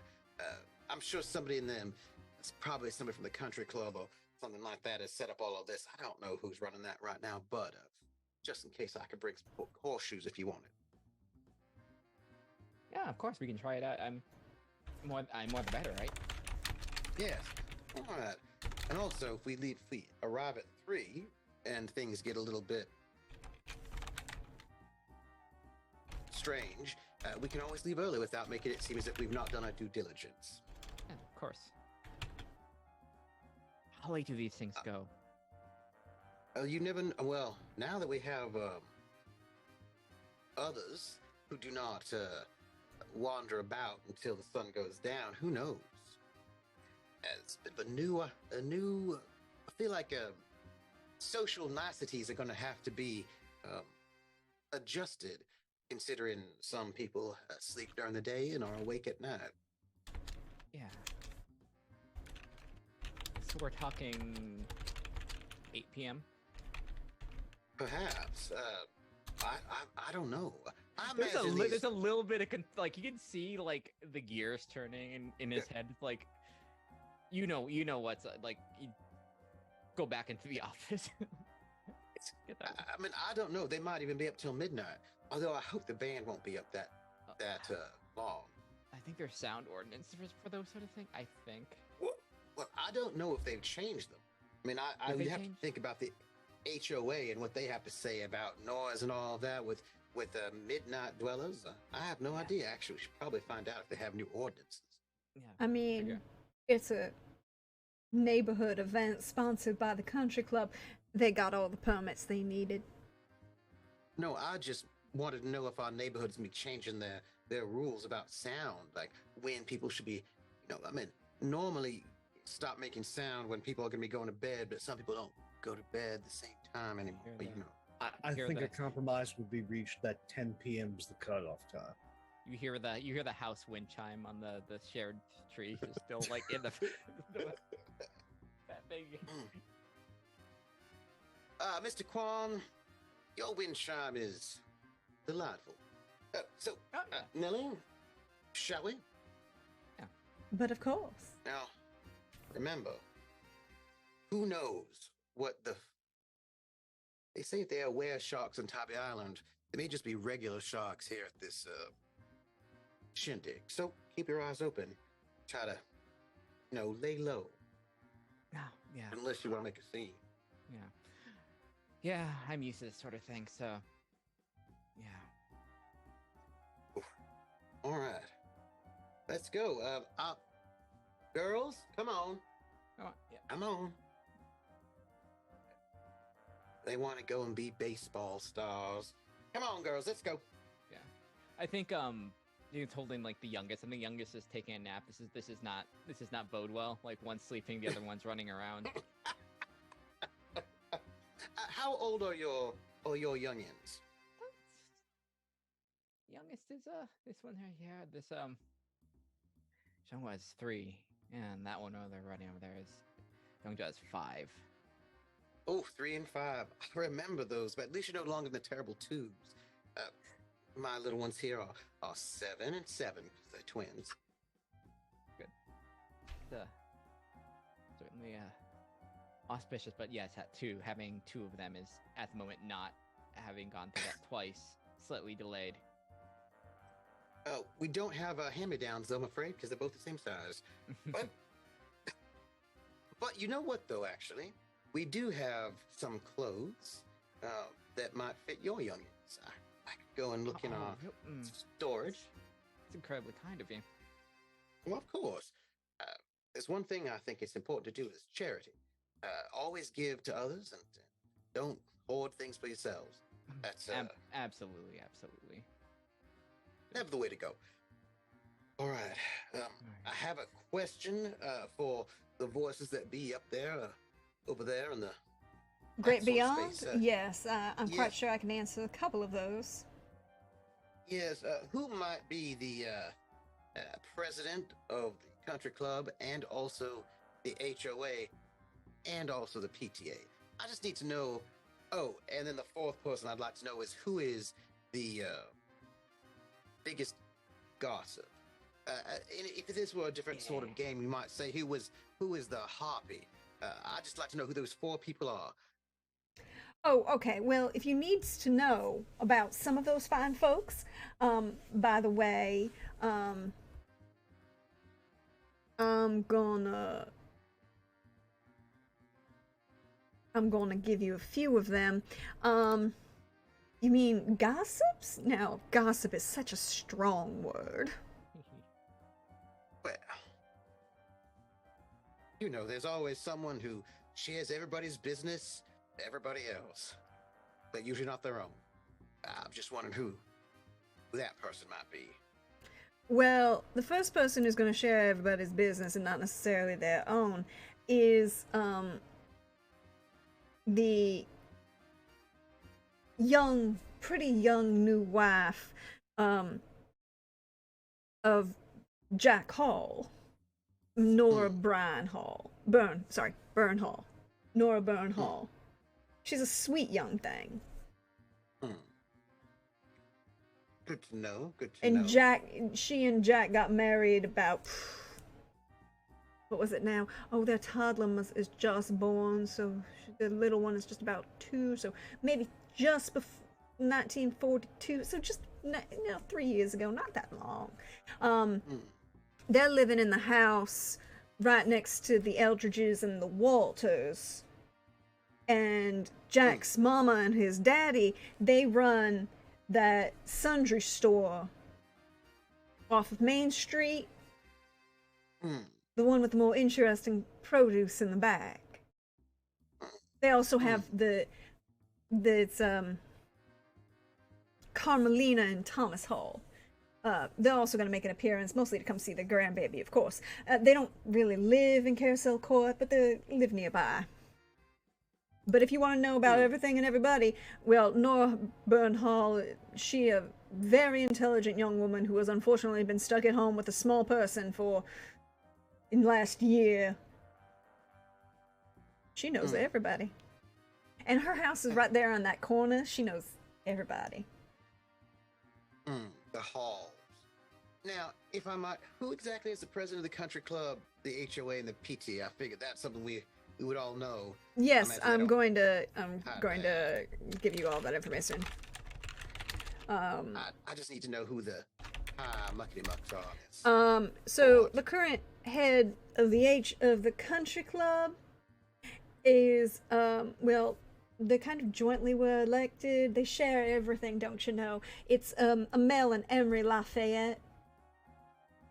They don't want that very big house, yeah? Yes, of course. Actually, they bought 2 lots, and their house spans 2 lots down off of a Pine Road there, right across from the gazebo in the center of this large green space that's right there.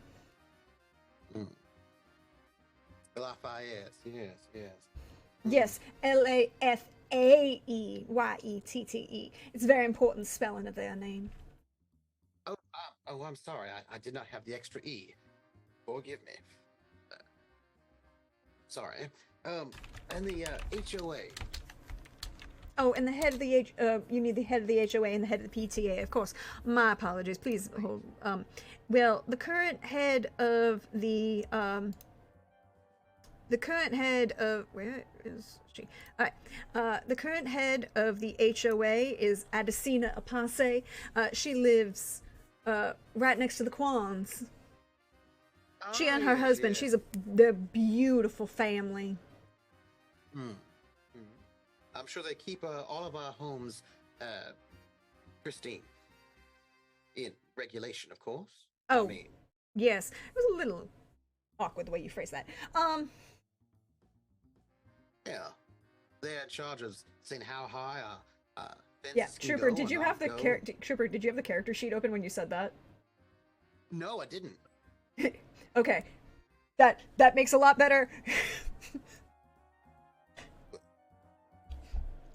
it look like now? In the head of the PTA? And that the current head of the PTA is actually not on They look this very fancy indeed. not actually on apostle. your list yet. I have to put them on there. The current head of the PTA is actually wait, where is it? Is the Jadija at what's her name? What's his name? I have to make sure I pronounce this correctly. Hold, please. I have not put them in yet. That's the last one that has to go in. I spelled that wrong.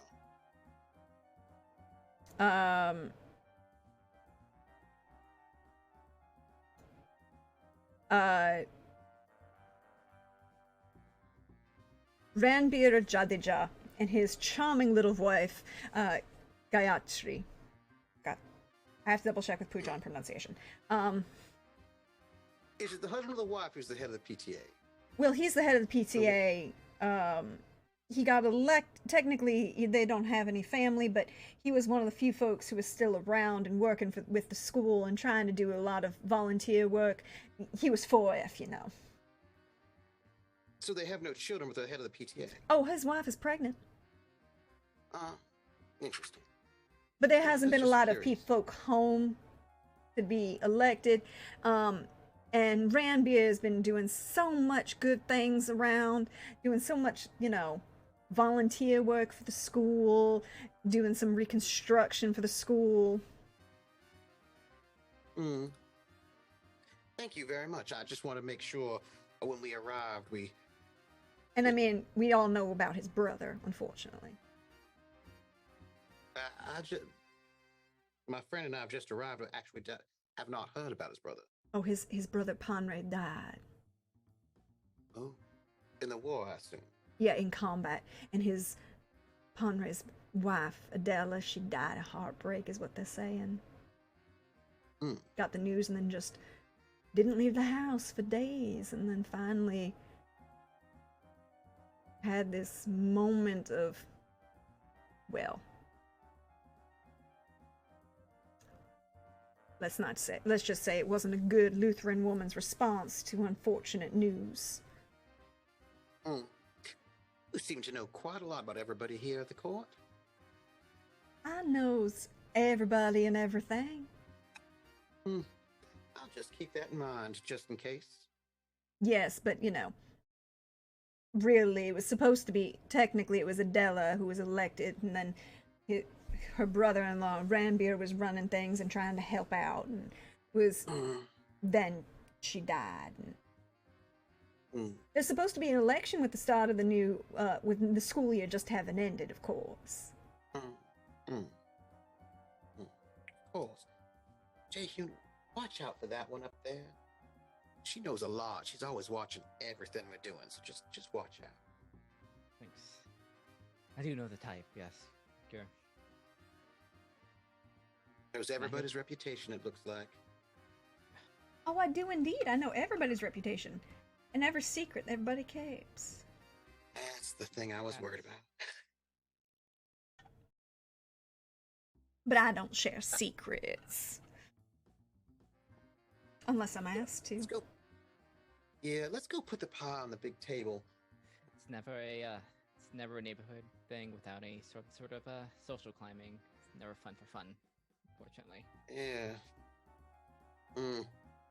Social timing. Well, better make sure not do anything that gets us talked about, I guess, huh? That's my goal as well. No one should be talking about us whatsoever. Just keep our heads down, keep our pies neutral, and don't get in the way of the Lafayettes. I had a question about the potato salad, though. Never made it myself. How long is it? How long is it good till? The potato salad? No, I'm in character asking. Oh, okay. Sorry, It's like, yeah, it's like. Oh. Should I remove it at a certain point? I know it does have, you know.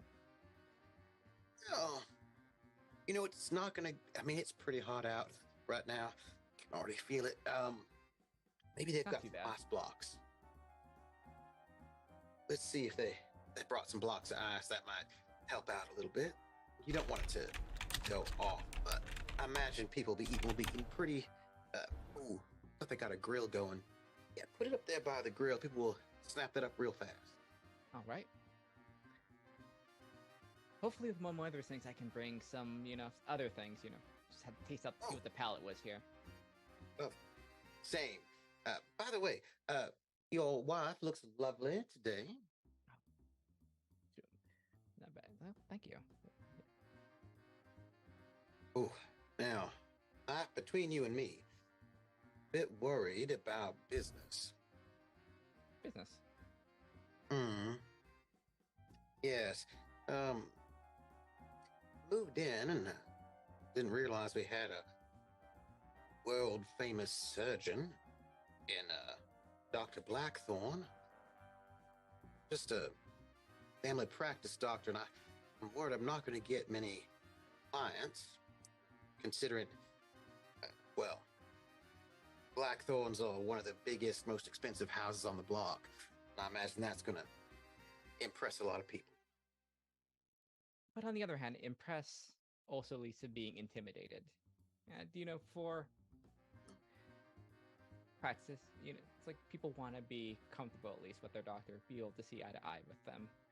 And if they're in a, like a bracket that's higher than us, might not be able to. So I don't think this I have anything to worry about. Also, maybe that your practice won't overlap, specialty being what they are. Yes, I suppose. It's a surgeon, after all I hear. Well, cross my fingers. But also, some people may not want to have me as their doctor, considering. Of course, yeah. Well, but let's see. I mean, I'm sure you'll have lots of clients here. And what better place to make friends with that sort of thing? If people like you, yeah, we see you for practice. Good point. Good point. I will take your advice to heart. Thank you. Me, on the other hand, work will beckon me once we get done with this, and hopefully we don't party too hard. They'll become a tomorrow morning thing. Oh, no. I hope they have a nice, lemonade or punch or some such. Let me get something. I'll make y'all a plate. Yeah. And I'll offer make plates for our two families. Make our way. What are y'all gonna do? Well, you go off to make yourself a plate. Leads to my next question.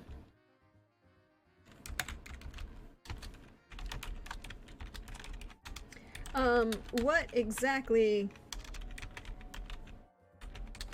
Sorry, taking some important notes. Just taking a few notes.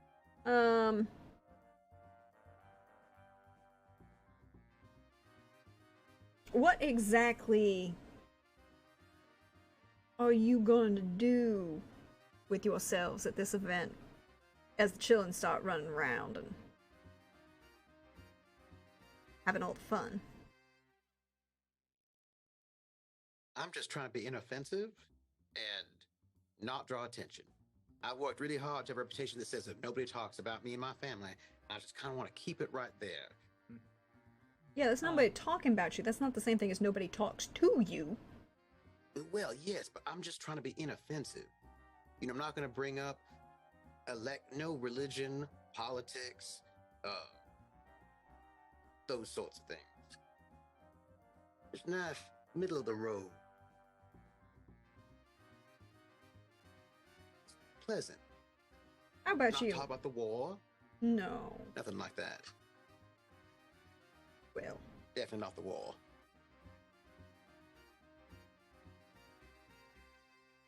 And you, Mr. Kwan?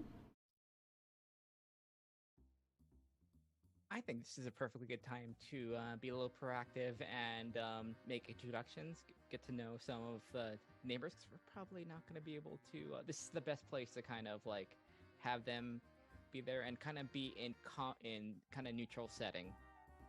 It's not like we're bumping into each other other like on the way to work. I think this is a place where you're supposed to get to know each other, and I'm gonna use the opportunity. So you want to make yourself, want to start working the crowd, as it were, talking to folk. Mhm. Is there someone in particular you're looking to talk to? I don't think so. I don't think I have the wherewithal to like kind of like pick and choose right now. I think it's just gonna be like just kind of see where the flow of like person to person kind of takes me a little bit. I would do a notice to sort of.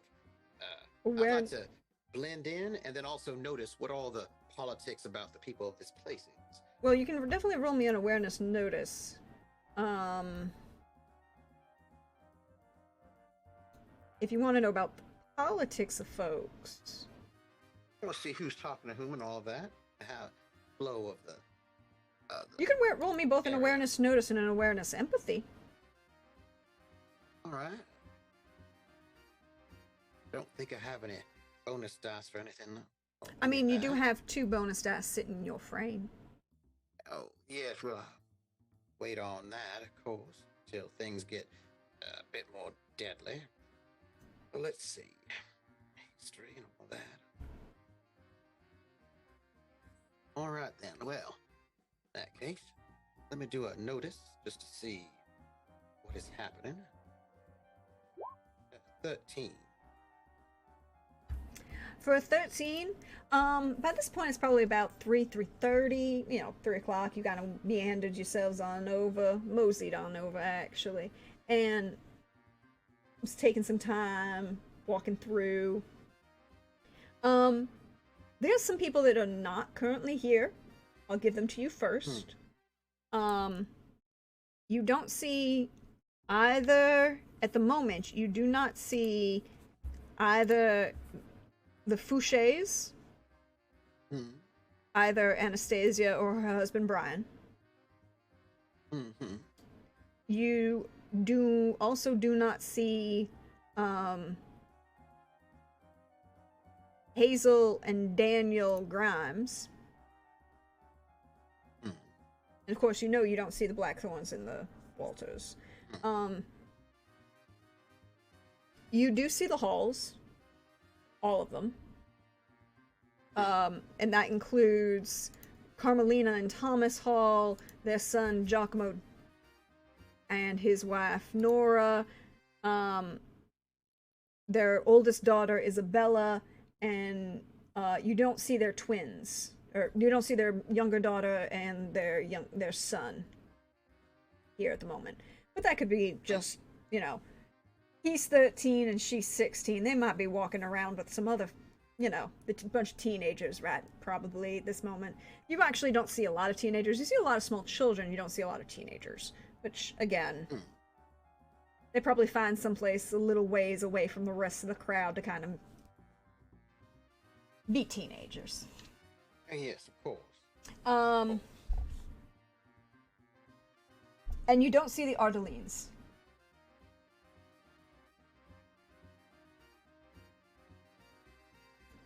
All right.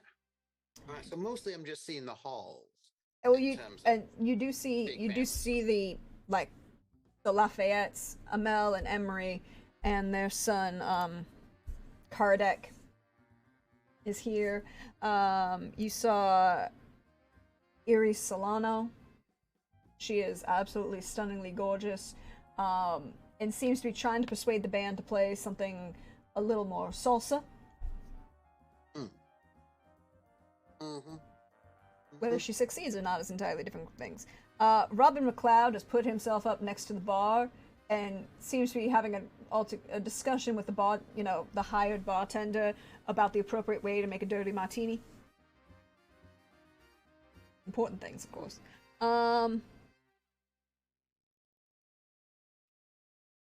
You do see Adesina Apace and her husband Oliver Apace. They seem to be dancing on the floor, having themselves a fine old time. And Ranbir Jadeja is escorting his wife to a chair. she is visibly pregnant, and you don't even need to roll empathy. This is full on. She like slaps his hand a couple times and then, guides him, like as he's trying to guide her. It's that level of like, no, you are being a little too hovering at the moment for the pregnant lady. All right. I'm just watching the flow of people who seems to looking for social circles, right? Who seems to congregate with whom? That sort of thing. It seems to be the halls make the circulation, like all of the family kind of spreads out. They're a very personable family. They, like I said, they run the sundry store and the soda fountain. Carmelina and Thomas live above the sundry store, and Jack and his wife Nora have moved in to the house that they own here in the court. And they seem to know everybody, right? Like, but again, everybody seems to have always shopped at the halls and or gone to their soda fountain, so they know folk. You don't see the Jadajas, like I said, you don't see the Jadajas or the Fouchés yet. Or you see Ranbeer, sorry, you do see Ranbeer, you don't see the Fouchés. You don't see the Grimes or the Lafayette. You do see the Lafayettes. You see both Amel and Emery and their son Karadek. And Karadek has just come back from being in theater in Germany. And he has a couple army buddy friends that are hanging out with him that are also taking it, staying with the Lafayettes and are, making themselves seen right now. It is also but you don't see the Grimes, is who you don't see. And you don't see the Boucher, Grimes, Blackthorns, Walters, or Oddly. No. And you also do not see, you don't see Kit Eldridge. You do see Harlan, who is going to be in your book in a near future.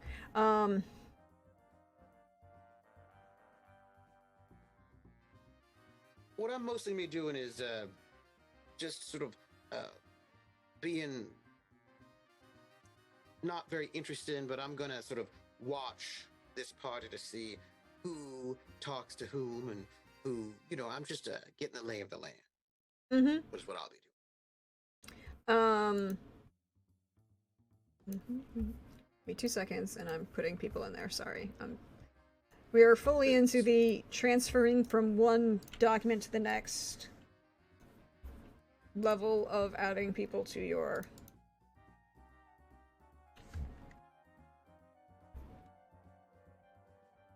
going from my doc to yours. Why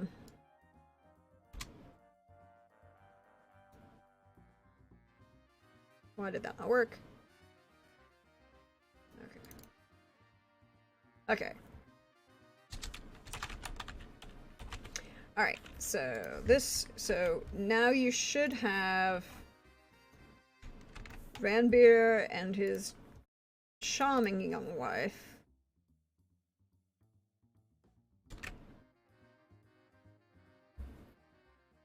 Apparently not, because doesn't want to do the thing. Alright. Alright, so there you go. Thank you. And then I'm going to put in Harlan. Where is he? Where Harlan?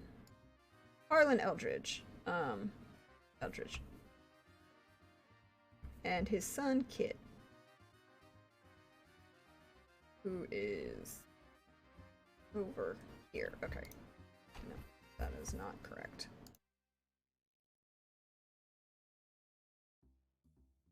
Sir, not currently appearing in this game, is the answer to Trooper's question in chat. Well, Here he is. he There we might show go. up sometime. And here we get Harlan.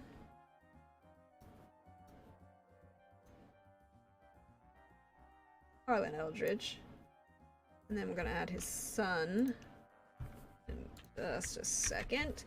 But yes, there seems to be a lot of conversation, a lot of chatting, some dancing going on. Food is being eaten, lots of small children running around. The slide is a hazard of the speed at which small children are using it, and the metal carousel is being fully used to the appropriate manner, which is people running as fast as they can, and then jumping on and trying to see if they can make somebody fall off and or hurl. Just launch them right off. Exactly. Also, it's probably one of those terrible slides that have, like, what was it, the shiny metal? Yes. Like, Aluminum. yeah. And a lot of lead paint. Welcome to the 1940s. Just. Now, is this one with or without the sand pit around it? Oh, it's with wood chip, pine pine straw. Oh. Pine straw. Not. Hmm. You don't put sand around anything in Southeast Georgia. Pine straw is perfectly protected. But you don't want to be inviting fire ants into your playground now, do you?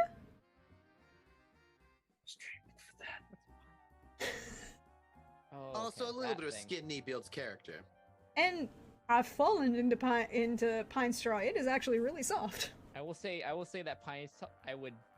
This is the first time I've heard of such a thing. I would definitely take that over wood chips. Wood chips are the worst. Pine straw is literally really long, thin pine needles that have been dried, and so they're like... Yeah. It's like the texture of... Not I'm quite looking at it. actual It seems straw, but soft. more It like seems dried soft. grasses. It's not like jagged wood chips. I'm just No. figuring out what it is that Dr. Musgrove and Dr. Blackthorn regularly get pestered about to extract from the children's eyes. It could be anything. You know what? It's different every time. It's just like. Look, there's Like, there's at least 2 doctors on this street. We're both getting bothered for every single childhood scrape. A kid put a bean up their nose and never come out. That's gonna be the. Whatever, you know. Yeah, they put a bean up their nose. Look, when you get an actual toy car up there, come back. Yeah. You make There that are face, the- and it's not, and it is true. There were little pewter army men that disappear not- places. And we're not even going to talk about the number of Monopoly games in this subdivision that are missing that little core, that their various markers. But yes, it's a nice, pleasant evening. Everybody's here. Everybody's being seen. And again, you know who isn't here. I mean, we have a good spot because if the kids get tired, we just take them. You know, we can just take them across the street and it's like come back.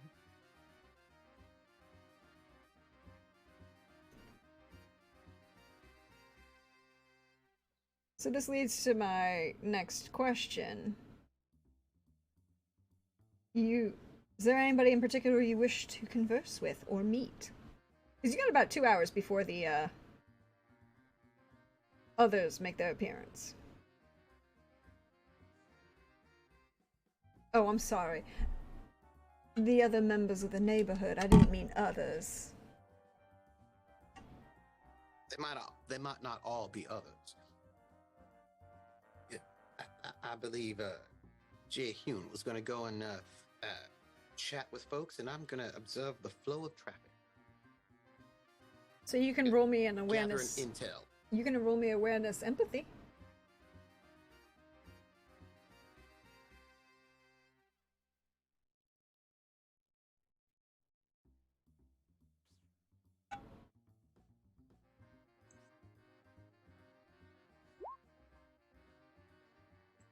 I mean, No. everybody seems to be in a slightly celebratory mood. It's a month after VE Day. we're celebrating a year after D-Day. A lot of people are definitely making a point of talking to Karadak, talking to, giving their condolences again to Ranbir, making the rounds of people that they know were involved or in service, and, giving the appropriate,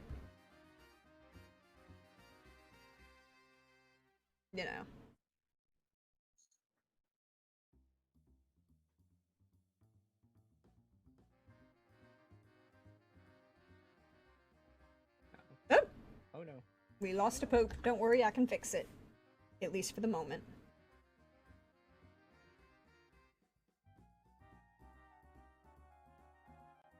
No need, he's back. Oh, no need, he's back. I can fix it too and put everybody in the right place.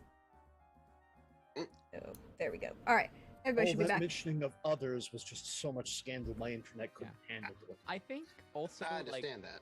as a, point of conversation, I think if the doctors are going to get, the question about the kids, what's wrong, what did they just do, he might be the one that people will mostly talk about that stuff or feel more comfortable bringing that stuff up in front.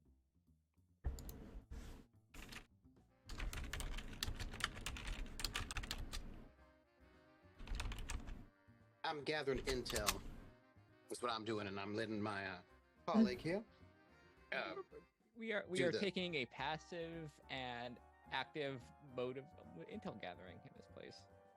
Good cop, bad cop. I mean, really more like observant cop, chatty cop, something like that. So is there somebody, again, it's a very well...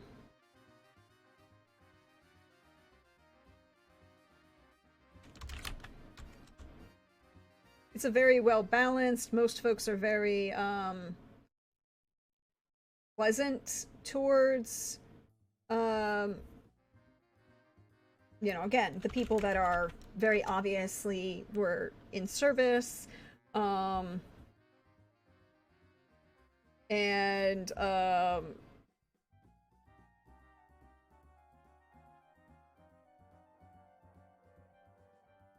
so then the question is, who are you going to go talk to? Jaehoon? We'll get with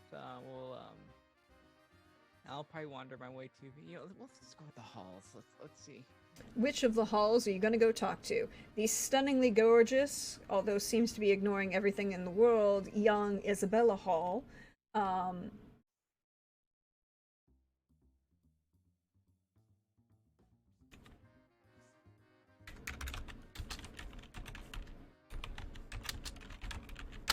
The older halls, Carmelina and Thomas, or the younger Giacomo and his charming young wife Nora. Jack, sorry. And we'll go with Jack, I think. We'll see.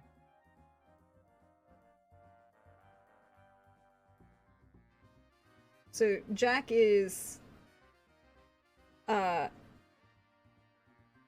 convinced his mother and his father to watch the young baby for a minute, and is just bringing his wife back off the dance floor. She seems to be real happy about it, but we'll stop and greet you if you come over.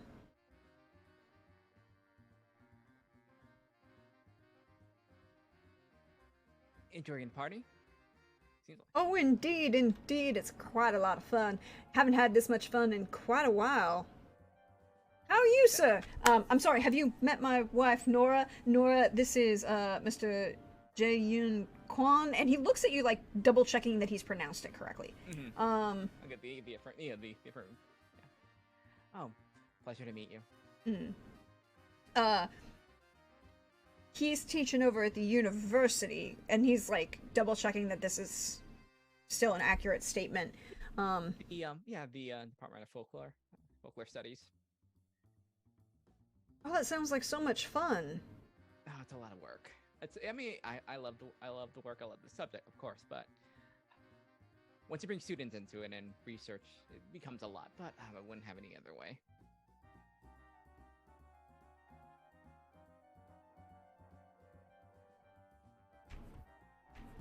And what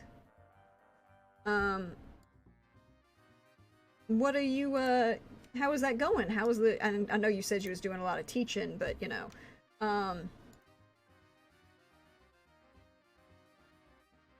Just mostly adjusting right now. Right now it's summer courses, so it's giving me a little bit more of a time to adjust, get used to things before the full onrush of students come in.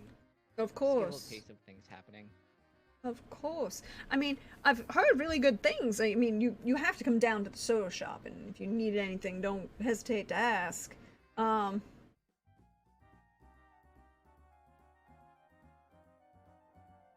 But and this is your charming wife? Yes, this is my this is Yunji. A pleasure to meet And you, those madam. are those are my he'll point over to the kids. This is Jungga and Jungwa over there playing with the other kids. There, it's so nice that there's so many children over here. You can at least have a lot of children of their age.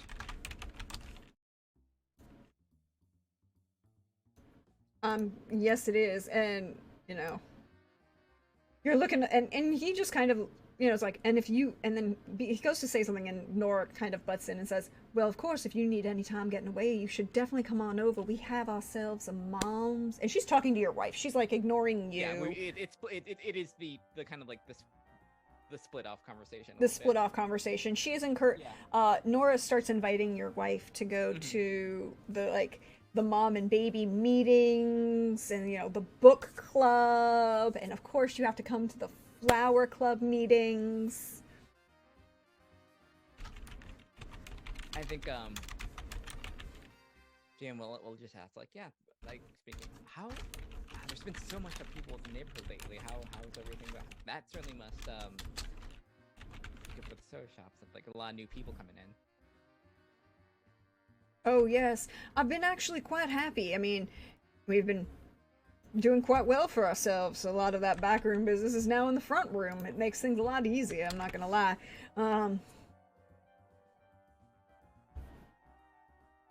Certainly, that's a benefit of these sort of things. It takes some of the burden off, and you're able to do what you want to do without necessarily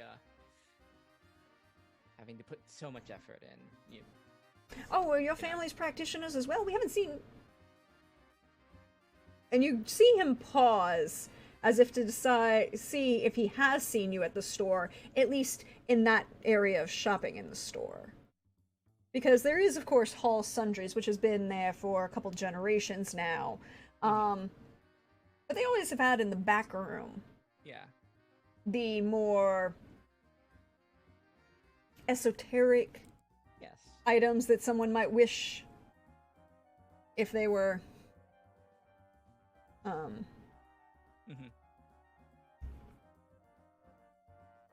shopping around, perhaps one might say. Yeah. For, you know, a bunch of... So he, like, pauses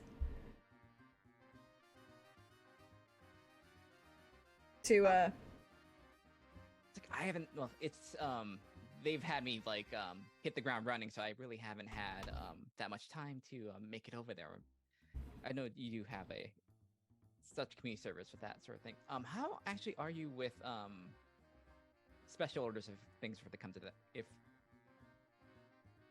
We can handle pretty much any special order that you can think of, short of... And you just see him pause, like he goes through in his head, and he goes, well... We are just... And he kind of leans forward, it's like, my mother discourages the more...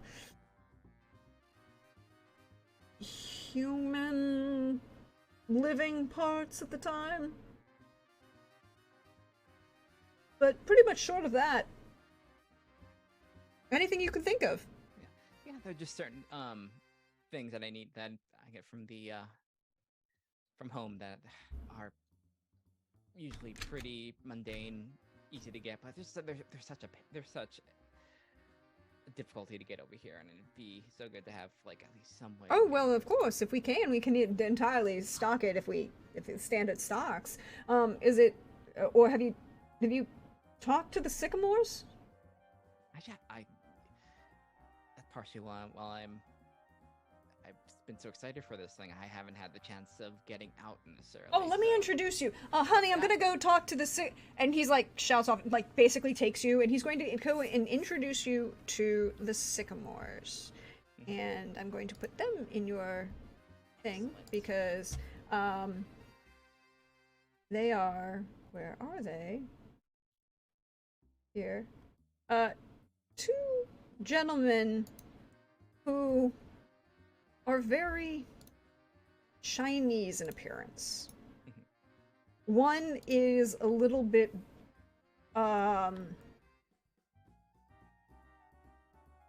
softer dressed, a little bit better sort of dressed. And the other is still well dressed in a well cut suit, but he doesn't wear a tie. He doesn't. His hair's a little ruffled. He leans a little for his companion. One of them is a little bit taller. The slightly scruffier looking one is a little bit shorter. As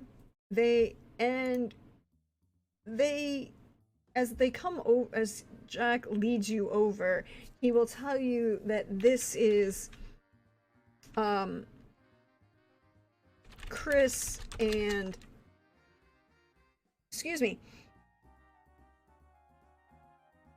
Excuse me, I apologize. Chris and Mike Sycamore. And, they are very, like, kind of, oh, that was not what I wanted to do. Not want to delete. Yasmin. They both are Chinese looking, but they do not look like brothers. Mm-hmm. And they don't...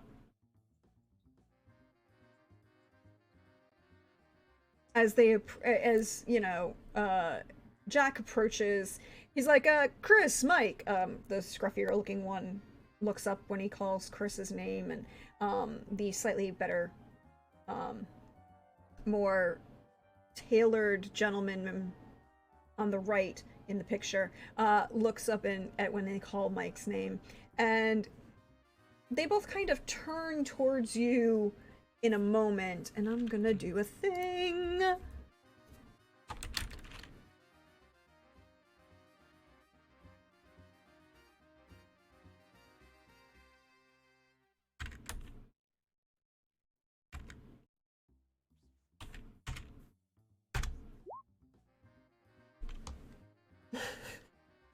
They rolled really well.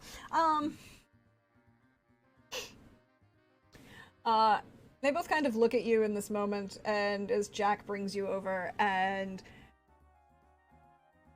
this is Jaeyoon Kwon, and this is Chris and Mike Sycamore. They live over here right next to the Grimes and the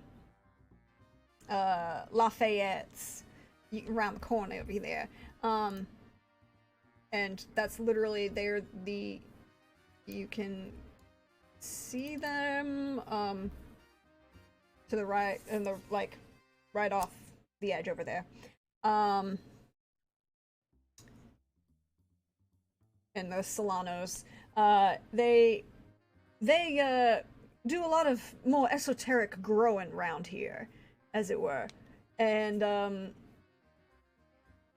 Chris will reach a hand out to her, shake at you, and kind of look at you, and goes, "Pleasure to meet you." Oh, likewise. Welcome in. Do you... And then Michael is like, "Are you looking for something in particular? I can grow pretty much anything." Well, Mike can grow pretty much anything. I grow very particular things. He does not have a southern accent. Mm-hmm. But he also doesn't have a strong Chinese accent. His accent is very... American but indistinguishable. Mm-hmm.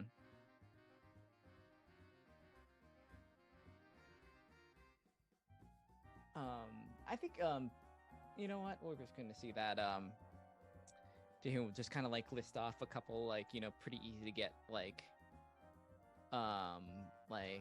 herbs and oil like plants and stuff like that. Like maybe even just like some decorative plants that he can't find here. Are you looking specifically for Asian plants in general, or Yeah. like North Asian plants in general? Mm-hmm. As you start listing them off, Michael, you will see Chris kind of halfway smile, smirk, roll his eyes, and gesture to Mike, and Mike will step up and start talking to you in Korean. Mm-hmm. And asking about specific, you're asking for these generic plants. Is there a particular, do you have particular growing conditions for them? Do you have certain issues? Do you practice traditional medicine? Is there particular issues with those traditional medicines that you want to keep aware of? He's very detailed to an excessive degree, and to a you can get even without a role that he is very professional about this. Yeah, I think Jacob has like dialed in. This is also like this is the knowledge zone, so it's like it's gonna get very very specific. And if you want, you can roll to know about them, more about them if you want. Yeah. Okay.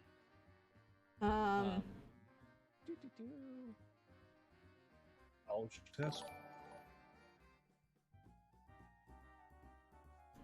Yeah, you can roll awareness, empathy, or you can roll knowledge, education, or even knowledge streetwise.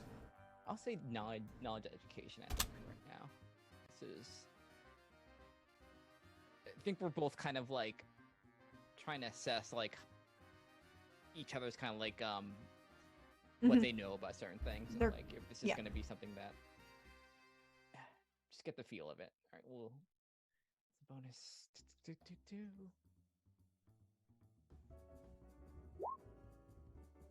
18. Yeah. 18? Mm-hmm. He is definitely a practitioner of Chinese medicine. Mm-hmm. He is a very good practitioner of Chinese medicine. He is also other in some manner. Yeah.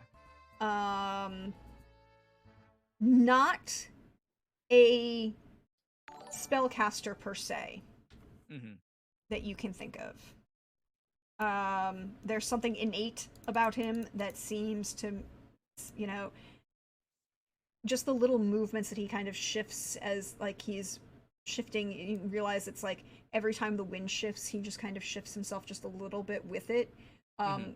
He keeps. You also get the impression that he's frequently looking almost for like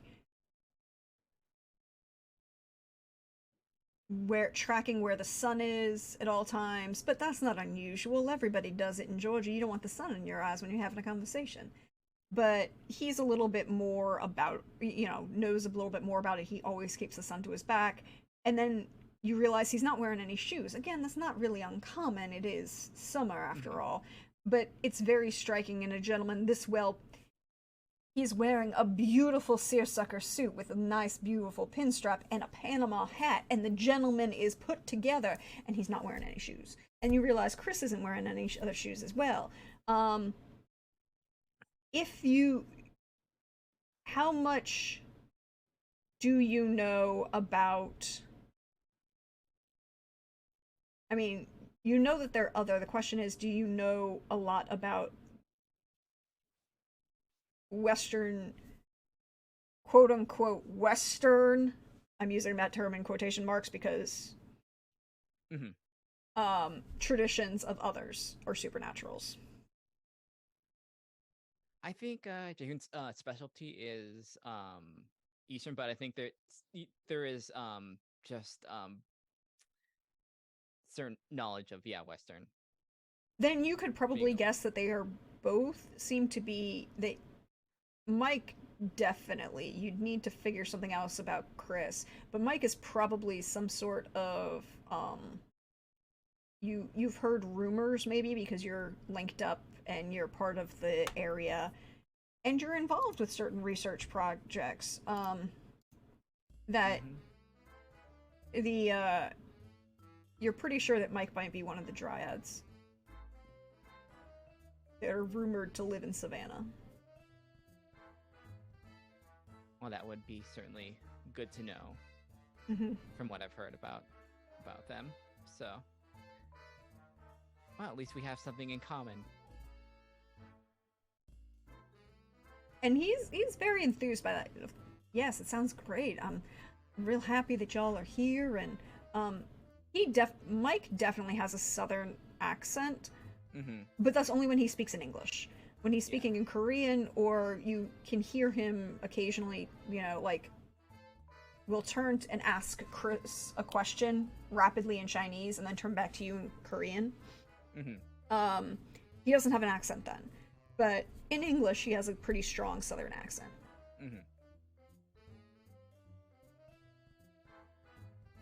Well, you are having a pleasant conversation and getting everything that you could probably... Well, I'd need you to roll... We'll figure out exactly how much you get. You can roll me Persuasion Bargain to see how good a deal you get. Alright, well... I will tell you that he's already predisposed to like you.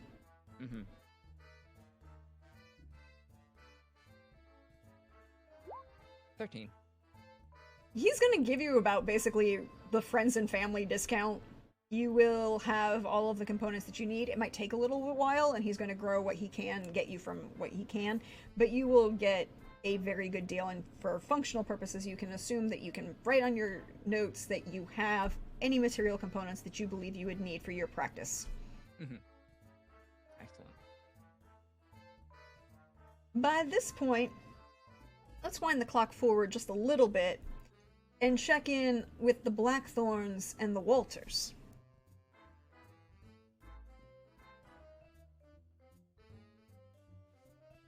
Let's see, I'm a little more loosey-goosey with what time I'm gonna get there, so if you were a precise man, Mr. Yes. Mercer. At precisely 5 o'clock, the door opens, and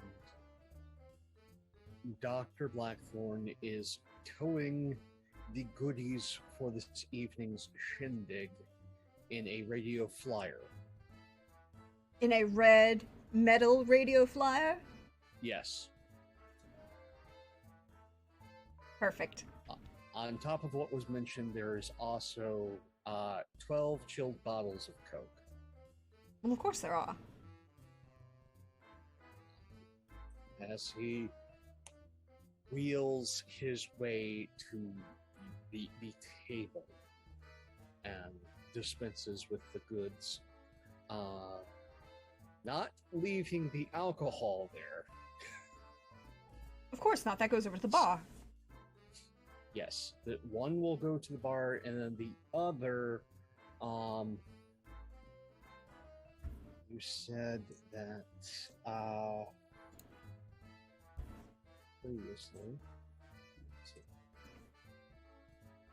that, Karadek and a couple of his Yeah, his army military buddies. pals, Yeah. yeah, he'll go and hand deliver the other bottle to Karadek.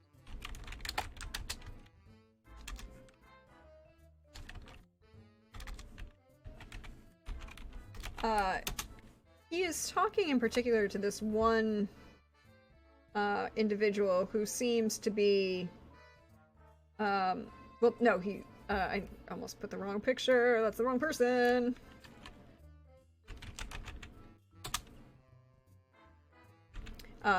He's talking to a couple of his fat pals, and there's a tension there in general, but part of that is how into local gossip is Dr. Blackthorn? Not very. That's other members of the family. Then you wouldn't necessarily know, but there's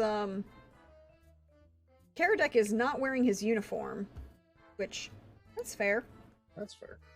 At this point in time, unless it's a military function or you are on active duty, it was not uncommon for men on leave to take the uniform off for a variety of reasons at various points. I can't find him. I put him in the thing and now I cannot find him. Oh, here he is.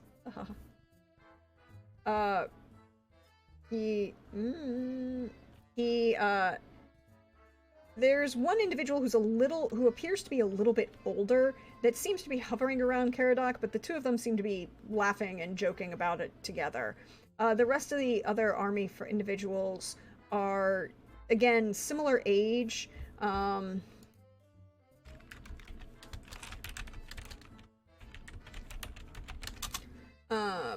And it is not popping up where I want things. I put everything together, everyone. I'm so sorry. But they seem to be chatting and having a good time, and Caradoc seems to be introducing this individual to his friends and to other people in the neighborhood as he does so.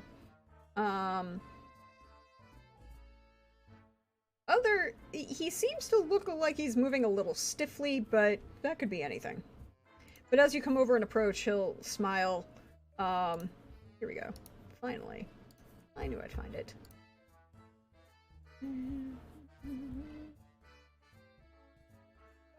Wait, didn't I put them in?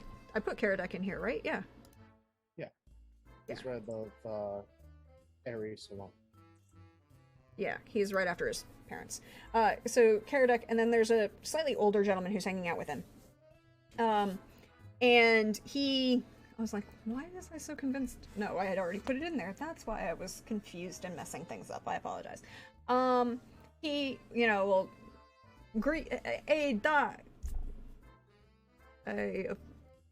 hold on, wrong accent. I do appreciate your assistance, and how you doing?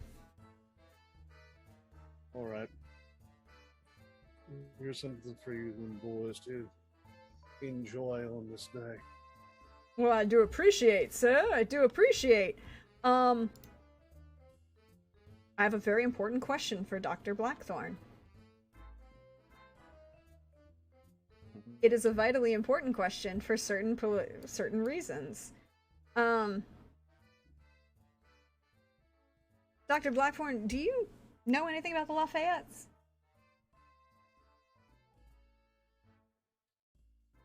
I know they're powerful and we're not supposed to be crossing.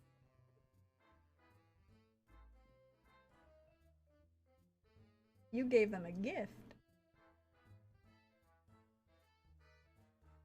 Or at least one of them.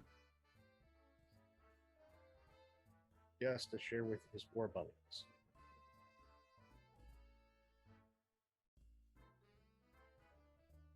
But you gave him a gift of alcohol. Yes, to share with his war buddies.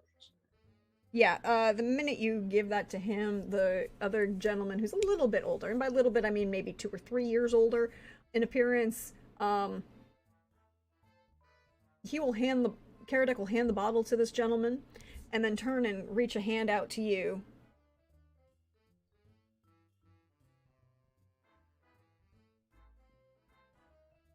Okay. And he will grab your forearm. Like, I do appreciate the offer, and look forward to seeing you again, sir. Sure.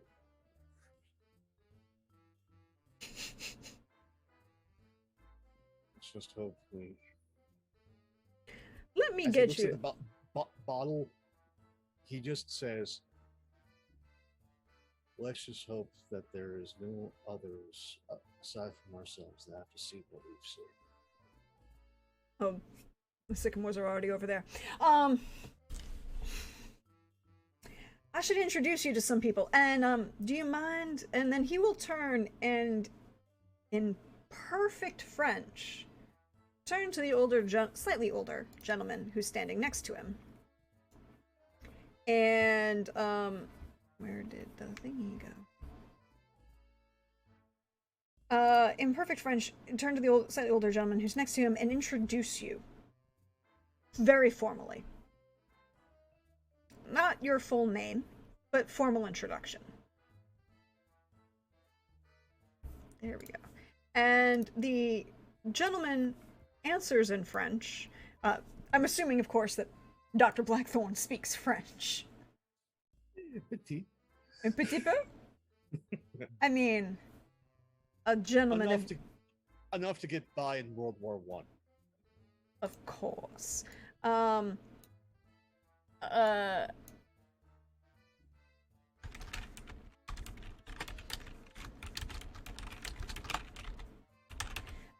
He turns to you and introduces you in perfect French. Again, not your full name, but formally. And his friend will. Ooh, that was not what I wanted to do. I wanted to do. Computer, do what I wish you to do, please. And thank you very much. A young Errol Flynn. Or excuse me. Yes, Errol Flynn. He introduces you, and the gentleman turns and cocks his head and smiles very charmingly. And in perfect, fluent Latin,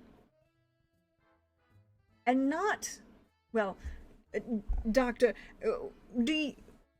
I'm assuming you had to take Latin to go to medical school, particularly in the time. Latin is something that is understood. Yes. Could you roll me a knowledge education? I think is the appropriate one here. Sure.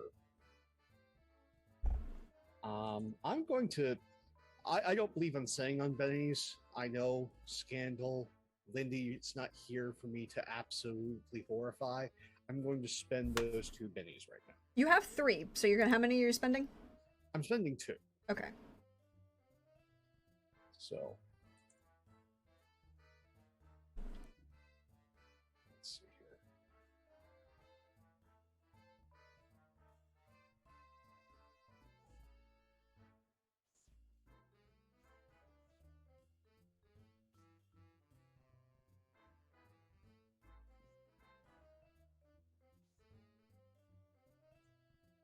By the way, the band has gotten significantly better as the evening has progressed.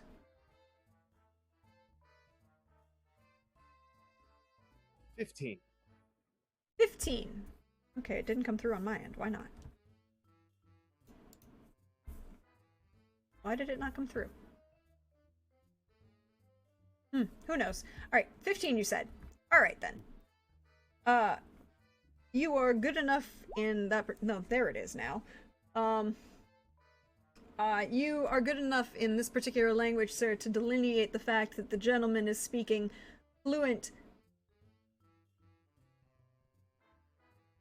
Imperial Latin and not collegiate vulgar Latin. And he says, I'll make sure any of your relatives know that you're here and can come find you here.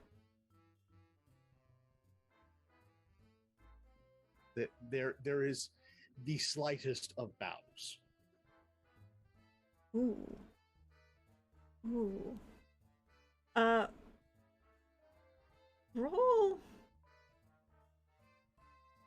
either awareness, empathy, or knowledge streetwise. So we'll do with the awareness empathy.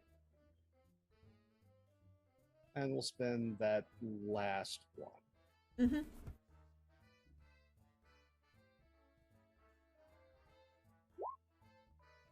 22. Oh, a 22? I'm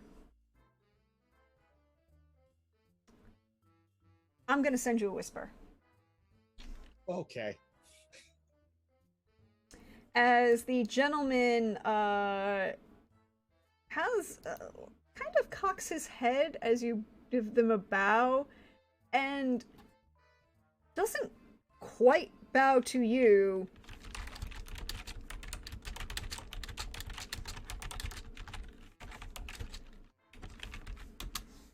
And, but seems to appreciate your acknowledgement, of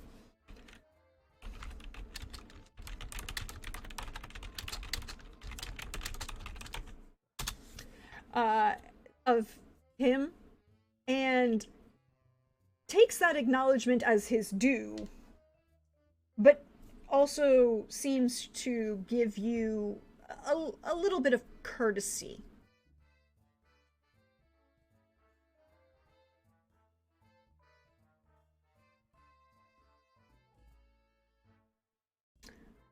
We should drink together. Only enough after. Ah, yes. And he kind of looks around. It's like at the wrong. And I think that is when Roe Walters would make an appearance. You know, kind of you see the camera pan from this individual whose name we still do not know it yet. And that was something Dr. Blackthorn would notice. Well, Caraduck introduced you.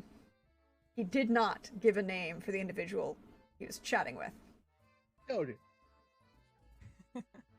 Ro, question for you. Yes. What do you do when you make an appearance? Well, I come in, allowing my wife to lead the way because she's the one with the big pot. Yes. And I immediately we both make our way to the Wait, the she's food carrying table. it? She would not let me hold that thing. She did not work all those hours just for me to drop that pot. That is entirely fair. I believe that. I honestly believe that.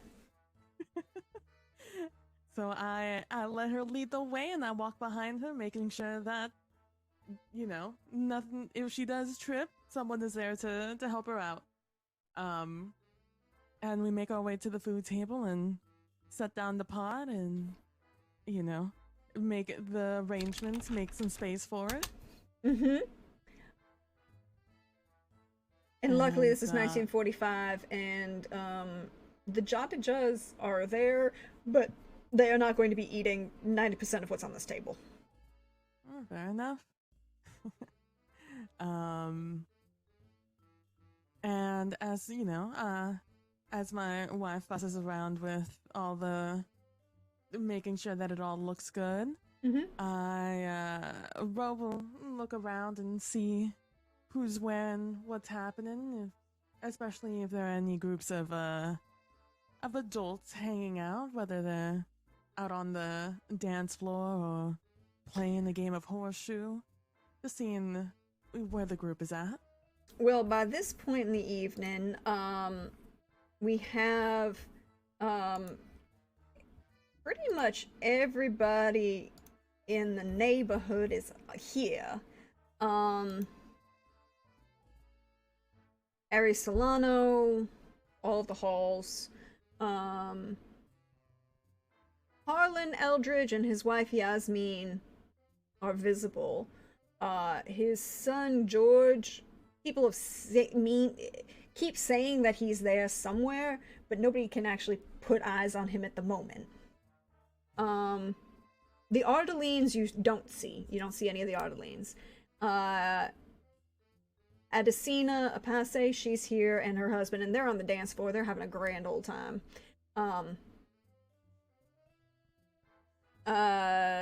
You can see, of course, the Quans and Dr. Musgrove and his charming wife.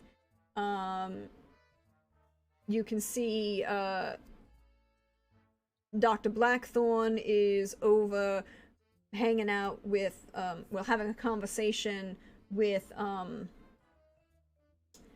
Caradec Lafayette and some other soldiers you don't recognize.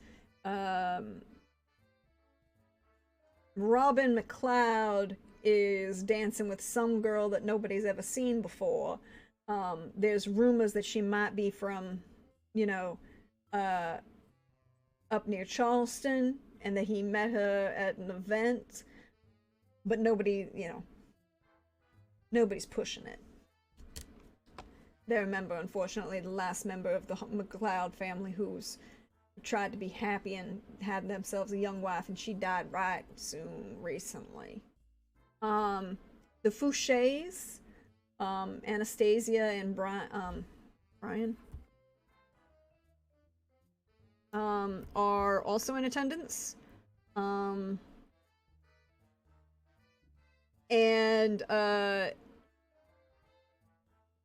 just about the time you walk in, Hazel Grimes and her husband Daniel make an appearance, and she has brought over a mess of potatoes.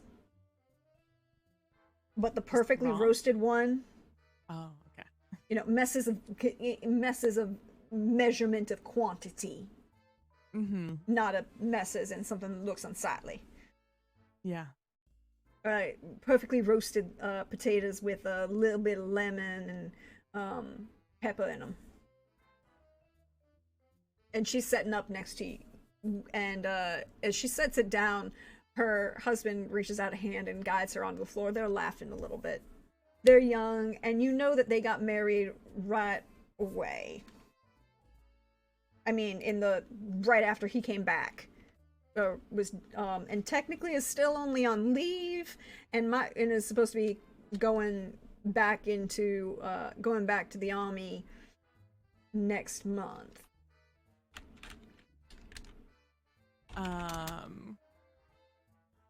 As we simultaneously are just setting up our meals, I wait for like a lull in their lovey-doveyness. Mm-hmm. And I'll extend a hand out to whichever one is closer, and I'm like, oh well, it's nice to meet you, the Grimes family, correct? Yes indeed. Sorry, I'm Daniel Grimes. This is my lovely wife, Hazel. Absolute pleasure to meet both of you. It's a pleasure to meet you both, to meet you as well. I'm sorry, I was living in Boston before we got married. Oh, well, welcome to Savannah. I hope you enjoy it down here. Thank you very much. It's been a pleasure so far. I do like the city. It's very close to the ocean. Ah, yes. And some phenomenal peaches here also. I'm sorry. My name is Ro Tag Walters, but you can just call me Ro, and this is my lovely, lovely wife, Linda. It's Sean. I'm so happy. Oh, thank you for... And she kind of like cocks her head, like she doesn't know what this is, but you're like, oh, she's from Boston? But you can roll awareness notice on her if you want. Oh, sure, yeah, why not? I'll do it. Oh, you said awareness notice, right? That's a thing in this game. Awareness. So if you click on your character sheet, on the thing that says there's something right to the word right to the right of the word awareness, there is the word open specialties, right? Ah, yes. So awareness, either notice or awareness empathy. Awareness notice is perception. Awareness empathy is your insight. I gotcha. All right. Oh. Double submit. With a 25. And as Trooper has very kindly pointed out in chat, your difficulties range from 6, which is routine, 9 challenging, 12 formidable, 15 hard, 18 very hard, and 21 is heroic, and anything over that is just ungodly. So a 25 is ungodly. And you can tell right away that she is... Well, she's just said that she's from Boston, but she's also not... There's just this hint of lilt in her voice that Boston may be where she was when they got married, but her family is definitely Irish. And she's got enough of the lilt left in her voice to make it distinctive. And given certain information about Mr. Walters, I'm going to send you a whisper too. Awesome. I will. What was the last thing we said? Oh, the food. Right. Being from Boston, I don't think this is a delicacy up there. This is my lovely wife who set this up for us. This is black-eyed peas with nope, it's not black-eyed peas. That's a band. No, black-eyed peas is also the bean. It is? Oh, okay. The band is named after the edible, and what you're actually serving is called Hoppin' John, because it's black-eyed peas cooked with ham, or ham hock and Oh, I'm blanking. Black-eyed peas for New Year's Eve. Yeah, exactly. You have Hoppin' John for New Year's Eve, or black-eyed peas in general. Then we'll say, yeah, what we have here is Hoppin' Jaw, typically more popular at the beginning of the year, but we thought it was a special occasion.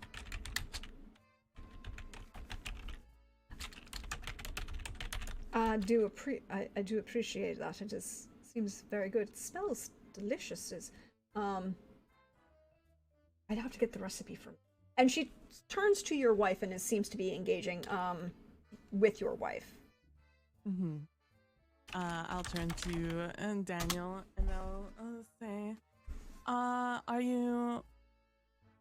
It's like I see you're a military man. Are you back from war for good, or are you just on leave? I was given a 3 months leave to arrange the wedding, and then I'm supposed to be riding out the big red one. I'm going to be meeting I and the rest of the big red one are going to take a nice slow boat across down and be part of the invasion. Well, and he stops himself. It's like, well, we're all heading, of course, to the Pacific. We got to deal with that problem over there, and then we can come back and settle down. And he kind of like smiles over at his charming young wife. But yes, I sent you that. I shall read it. And well, thank you so much for your service. Here it's going well over there. Did you serve? What? That it's going well over there? Did you serve? Did I serve? No, actually, the more accurate question he would say is, so where did you serve with? Now I wish I could have. Unfortunately, I got a medical issue that they wouldn't let me go. And they were letting everyone go, but they said no, so... I understand. Unfortunately, I stayed around. I hope you're alright. I mean, I'm not dying. That's the plus. It just makes life a little more difficult to live sometimes, but... it's alright. I have my lovely wife. I have a lovely life. Not much to complain about.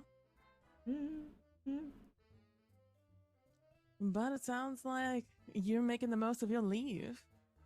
Yeah, I'm gonna be heading back next week. My Hazel's gonna be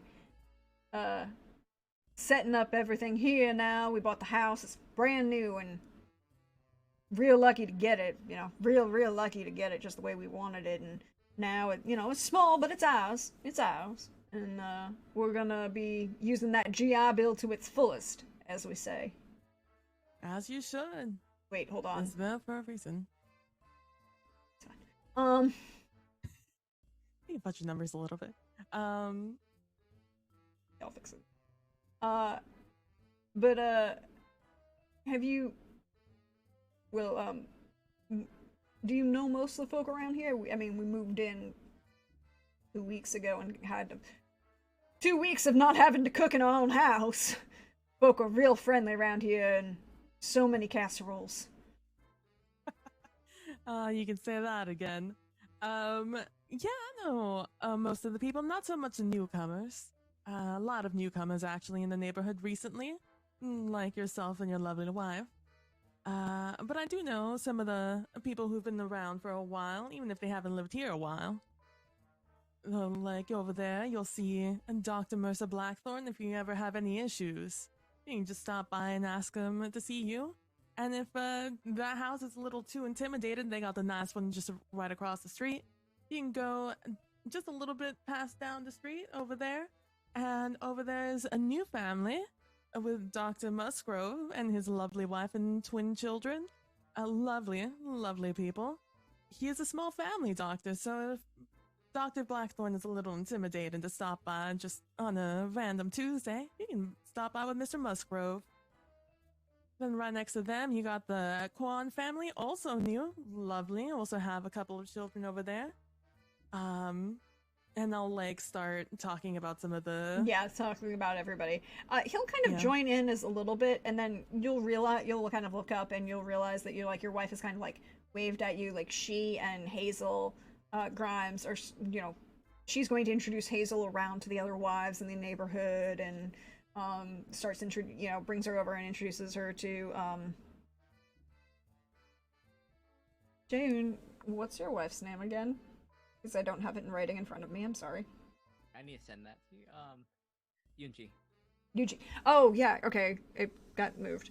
Wrong file. Eugene. And she'll introduce her to.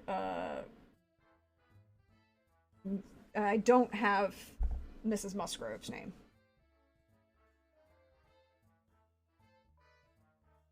Nellie. And then, they'll start, they'll lead, then you start seeing a swath of the women of the Wives Club moving over. Everybody who wants to, as the dancing and event continues, everyone can roll me a status reputation, please.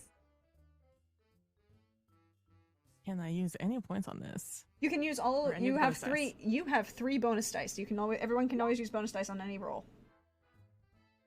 How many? Just need to tell me how many you're using. I used all of them. I'll use 2. Why not? This seems the last roll. Let's get that. So you are going to use yours. 2 of them. 2 of them. Yep, 2 of them. Okay. Let's see if this helps. And Trooper, are you using any? Nope. I have many negatives. I need to remove dice altogether. It should do it automatically for you. No, because those are. No. Don't take that one. That doesn't actually count. That's not right. Oh yes, that's right. You have to remember your merits don't automatically merits and flaws don't automatically be removed. Yeah. And these are not penalty dice, they're actually a minus dice, so I need to do the custom.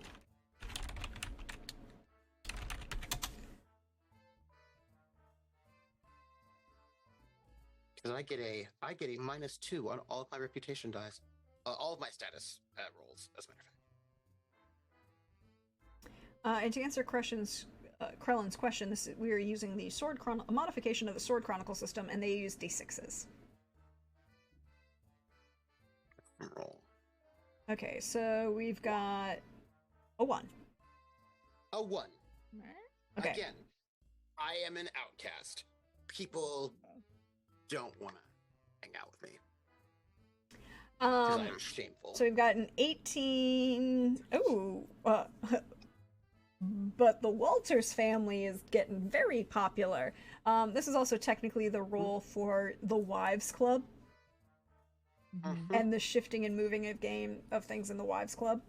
At the moment, By right? the way, I'm not going to be great at it, but I'd like to roll. I said this earlier. I wanted to roll blend in because Oh, my whole. I'm so sorry. I did not hear you. I apologize. No worries. Because I don't want to. I want to just not stick out. And those of you in chat will see with my roll of 1 on reputation. This is why. Because I just lay low.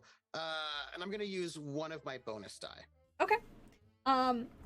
Yeah, this reputation roll is mostly about the Wives Club and, how that's going to be moving in current events. So it's a 7. Or to blend in. I mean, you're mostly blending in, but it is a little bit... Look, you're all are the corner of the subdivision that is the least white. It's also the one without the really nice houses. You're like, well... No. I meant your lawn could be the better. whole current section of the plot map that y'all have. Yeah. Remembering, of course, that these are only plots, well, 18, 19, 20, 18 through 29, and then 59, 60, 29, or 59, 60, 30, 31 are the only ones that are visible. But you can get all the way up to 140 in this subdivision. So, I'm surprised the Lafayette's have such a small plot. No, it's a double plot. They also have the one next to it, but it isn't actually on the map. I see. Okay. They have a double plot. Do the Yep. God, do our neighbors hate us because this is condensed 20% of the children in the neighborhood in the corner of the thing. Yeah, exactly. They have a large corner, not spread out. Yeah. Just, you have a lot of color children. in this section of the subdivision, and also there's Not a lot of money. There might be a lot of money depending on who you're talking to. I don't know who you're talking to. There's some serious money here. More color, less mayonnaise. Got it. Yeah. But the reputation role was to see what was happening. Carmelina Thomas is going to come over and start talking to the wives. Carmelina Hall, whose husband's name is Thomas. Nora Hall, you're going to see Adesina, Anastasia, and you realize that basically The Wives Club has formed. The Wives Club is formed, and Mrs. Walters.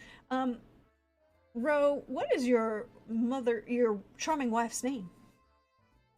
My charming wife's name is Linda Walters. So Linda Walters has now apparently become the most socially present woman here.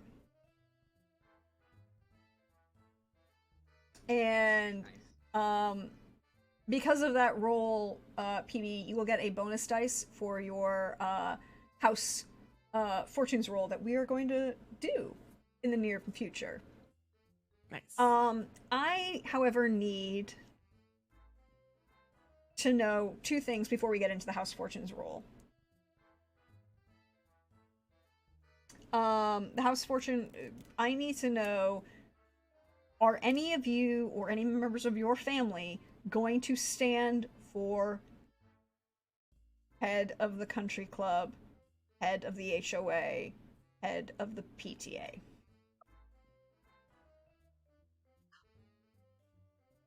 Okay. It's really only you, Dr. Mercer. That's gonna be. Yeah, are you, Dr. Mercer, gonna? It's like Yeah. No, Yeah, HOA wise, I see at best Blackthorn is a voting member of the HOA, and as for the country club, yes, there's a member of the family that is a board officer, but they're far above me. Yeah, I just meant the families. I'm asking the families. Yeah, so Zachariah has spent time at the club. He is not going for president because that is too pointedly noticed. And I mean, to be fair, Emma... However, he is perfectly happy to be the country club's board's treasurer. Also valid and acceptable. My wife is a board member of the PTA. Okay, but is Sorry. she running for president? Oh, absolutely not. We have a one reputation role. We are not going to be elected president anytime soon. I have to absolutely not. ask. Also, that puts a target on you. When you're the president of something, people ask, by the way, who's the president of the PTA? Just like I did in the very beginning. And you do not want your name to be brought up when people start asking that. Because then people are like, oh, that family? Yeah, no. Oh, you just don't want to be president. Respect. So, the evening will close. The Wives Club is kind of moving through. The dancing returns.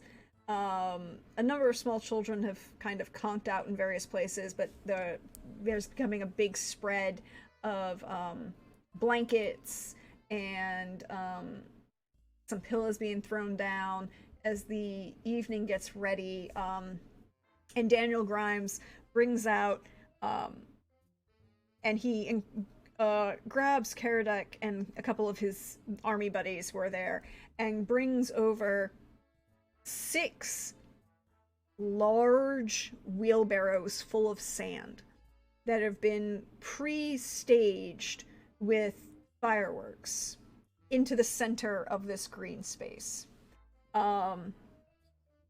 Safety in first. And sets it all up. It is a beautiful display. The band plays through the standard, songs. God Bless America, My Country 'Tis of Thee, the national anthem, the 1812 overture. Interestingly enough, they also play the Marseillaise.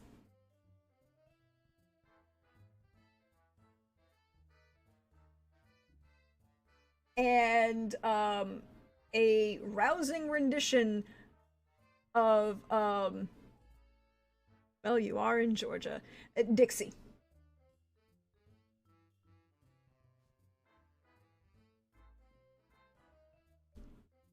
To go with fireworks. He's not present, but I can already feel Asriel's eye twitching. Well, he could have been here. He knew better. There's that. It's a beautiful display. Everyone is very impressed. The evening will draw to a close. At some point, the Adelines, you will realize, had been there and were kind of making their way through.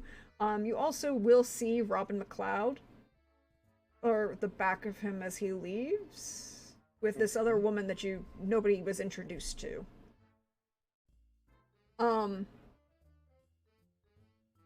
It is a pleasant evening and fun as you make your way home. I gathered intel to know who was who and what was what, and who liked who and who didn't, and who was aligned with who. That was, you don't act Yeah, that may or may not change when we do these house fortune rolls. Which, by the way, we're gonna do now. Since I have a vote on the PTA, Yep. who's running for the president of PTA? Actually, Ranbir is stepping down intentionally. He was only really keeping it going because his sister-in-law had been. The current people who are running for PTA are, president of the PTA is, Ari Solano. She is the guardian of two middle school aged children. She is not their mother, but she is their guardian and therefore counts. Nora Hall is requested to join the PTA, but she says she's way too tired because small infant, and B, she's just not gonna be able to handle it. Carmelina is gonna run again, and she has a daughter who's 16 and a son who's 13. Last name? Carmelina Hall. Oh yes, the Halls. Go on. Yes, the Halls. And that's about it. We throw a vote for Solano. Okay. Sorry, the halls have quite a bit of money. They have a lot of businesses. What's the economic status of the Solanas?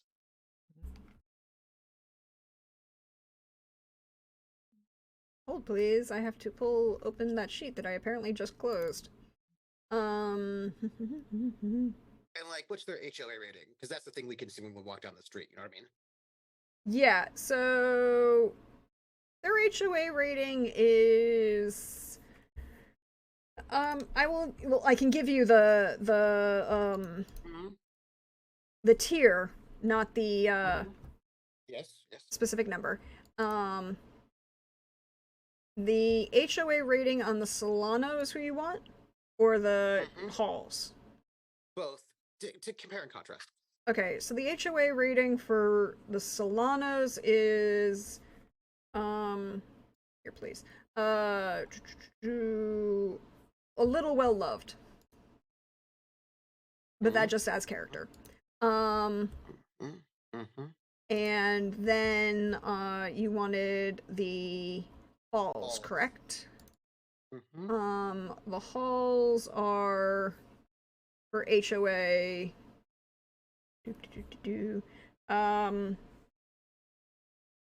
Making sure I do things correctly. Well kept, but the garden is nothing to write home about. So the halls have a higher HOA rating than the Solanos.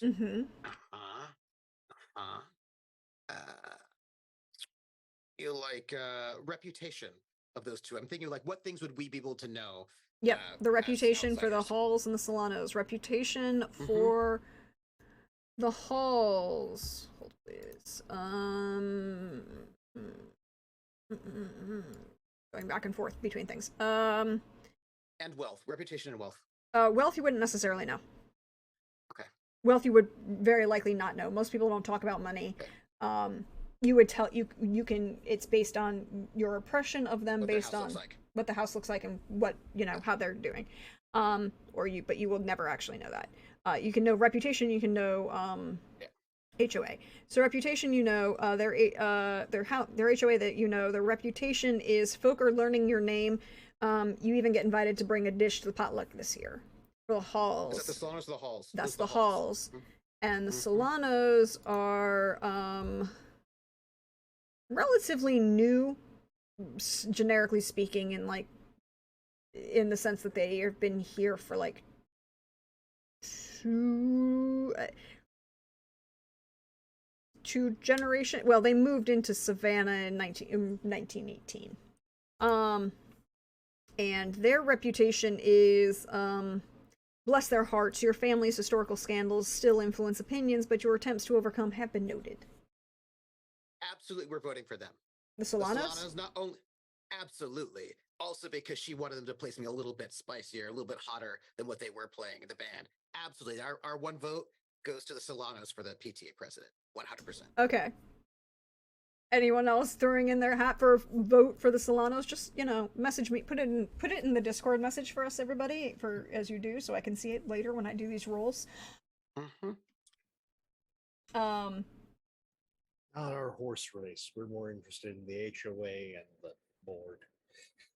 Well, the country club board is Amel and Emery are running again for the Lafayettes.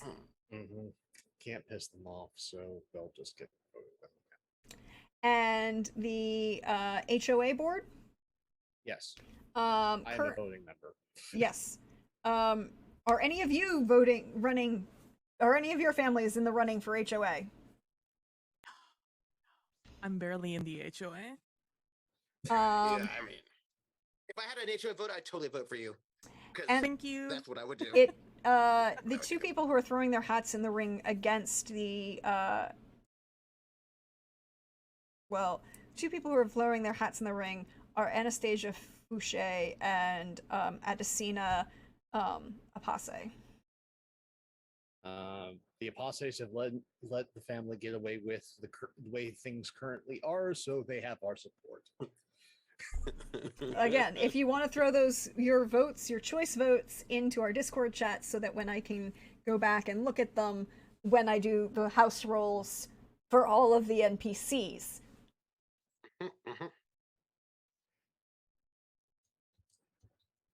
Yeah, we like the one who wants the band to play salsa and who's not, and who's a little bit scandalous. We like her best.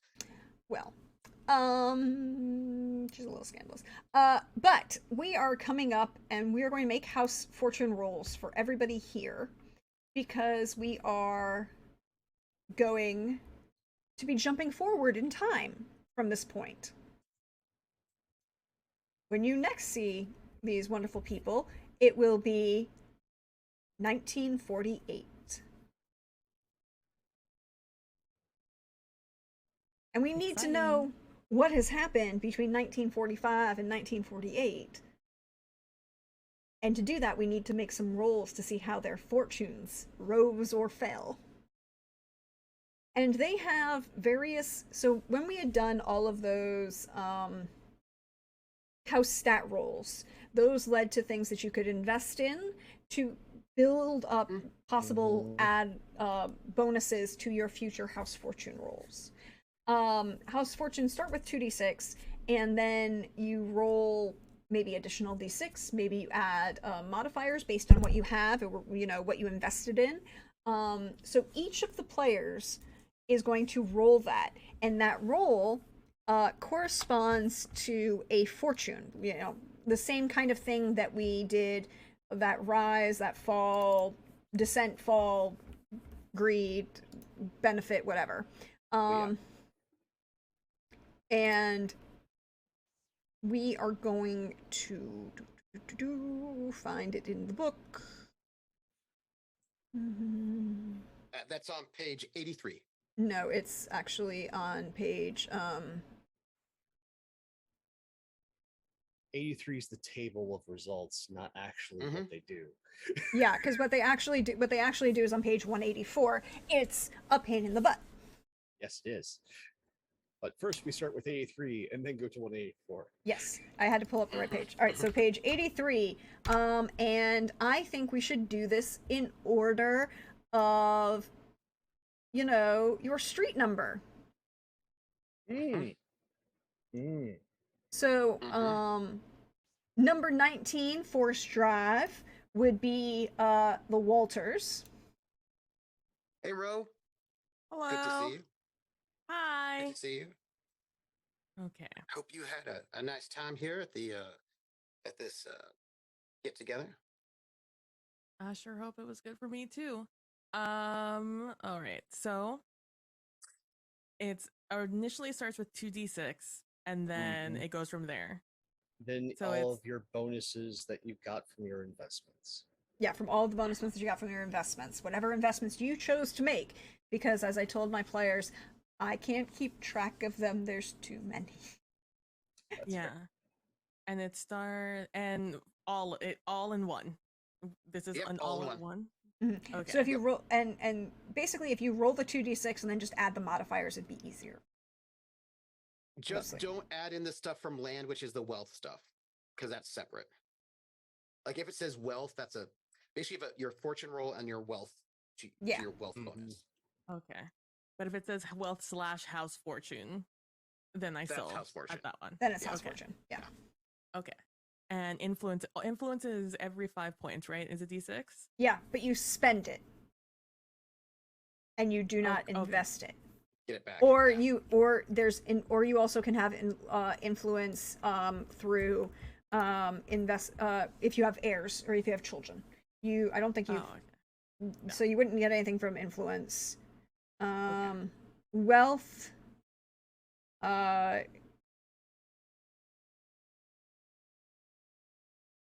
Wealth, I get a +1 for Houch and Roll. You also get +1 from artisan because that one goes to. And then the number of people that you have is just a straight modifier to the roll. Modifier. And unfortunately, I'm going to change these values. Wow, because they're massive. Hold on. And reputation also gives you bonuses or penalties. Because I've got like a -2 because of my reputation, but pretty even. 4. It's 2d6, then it is 3d6, then it is 4d6, and everything else is a straight. It's all gonna be minus for me. All right. So roll 4d6. All right, what am I minusing? What are you changing these values to? I just and Oh, it said n- I just made them Oh, single okay. digits for people instead of like 1 to 10 because I had just taken it from the. And it's like you don't have that large a population. We're not dealing with like actual landed gentry or a song. For those of you who don't know, we're playing a modified game. The system we're basing this on is called the Sword Chronicle system. It's from Green Ronin Press, and it's the setting agnostic, high dark fantasy, feudal fantasy game that they created from when they lost the Song of Ice and Fire licensing. So it's based on the Song of Ice and Fire game, if you've ever seen that. So This could be 46 minus 10, essentially. that you changed the numbers. The numbers before correlated with the score that you had, and so now you changed the score. So now it I have to read. oh, okay. Well, yeah, it's that wasn't but the that's number of not people, it was the hard. score. That's not hard to fix though. Well, it changes me from being good to a Yeah, but it's 0 not to a hard for me to. +3. It doesn't. Oh, It's I not. see. Yeah. It's not hard for me to fix because I can just do it like this.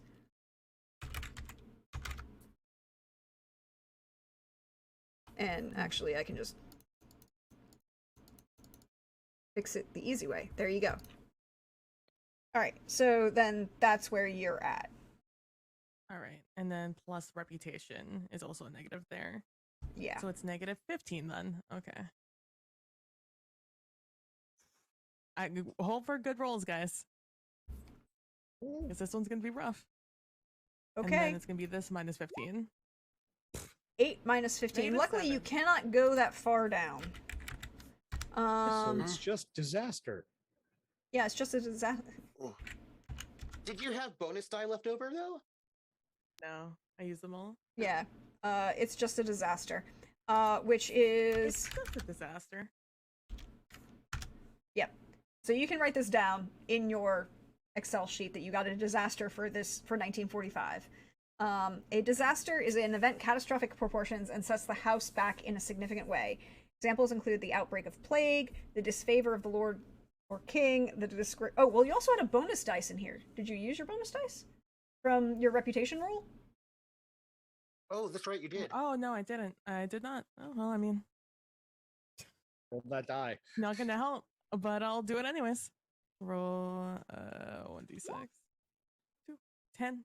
Just a degree of disaster. Yes, still a disaster. But we tried. You tried. You reduce a single resource by a d6 or 2 resources by 1 to 3 points. Say that again? You can reduce 1 resource by rolling 1d6, or you reduce 2 resources by rolling a d3 for each. Or 2. All right. I'll roll the d6 right now. Watch this one be a 6, everyone. I want No. right here. It's a 4. Oh, still higher than everything else I rolled. So you put that in any one of your. You can choose whichever stat you want to apply that to bring it down. Okay. And then let us know where you end up.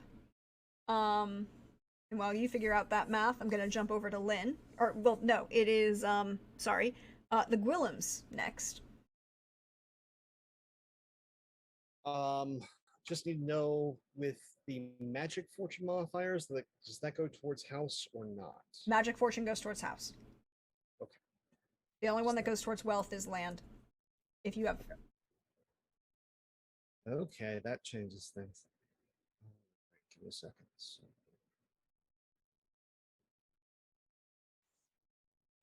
And what's our next session is 1940. 1948. And so, just as a question here, I can't go below 1, right? No, you can go to 0, but you can't go below 0. Okay.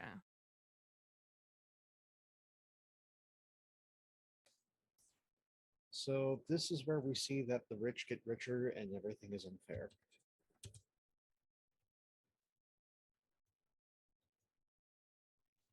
Oh yeah, because It is an uphill battle for me. So it's a 49. You get a boon. Anything over a 42 is a boon. Yes. The modifier is above 42. Yeah, there's no way for you to get anything below.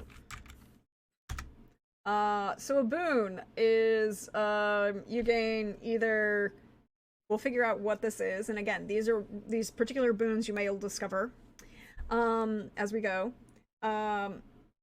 You can add a d6 to a single stat, or a d3 to 2 stats.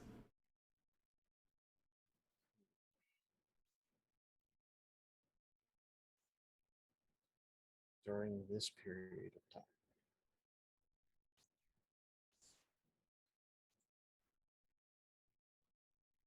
Knowing the family, it'll be a d6 to 1 thing. Okay. In the same way that Coldrick, in the same way that it is going to be hard for Pope to fail, it's going to be very hard for me to succeed. So Just wait till you get to my turn, though. I got a thing going on. Got a thing. You don't know. You don't know. I'm a Quaker, and my flaw's foolish. Don't worry about it. I got a thing. We'll see how it goes. So you're rolling a d6 for your wealth. Is that it, Pope? We're gonna roll d6 actually for our HOA rating. Oh, go right ahead.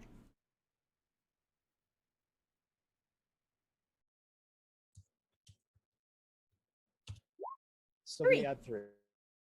And then next up is the Quans. Okay. 2d6. See what that does.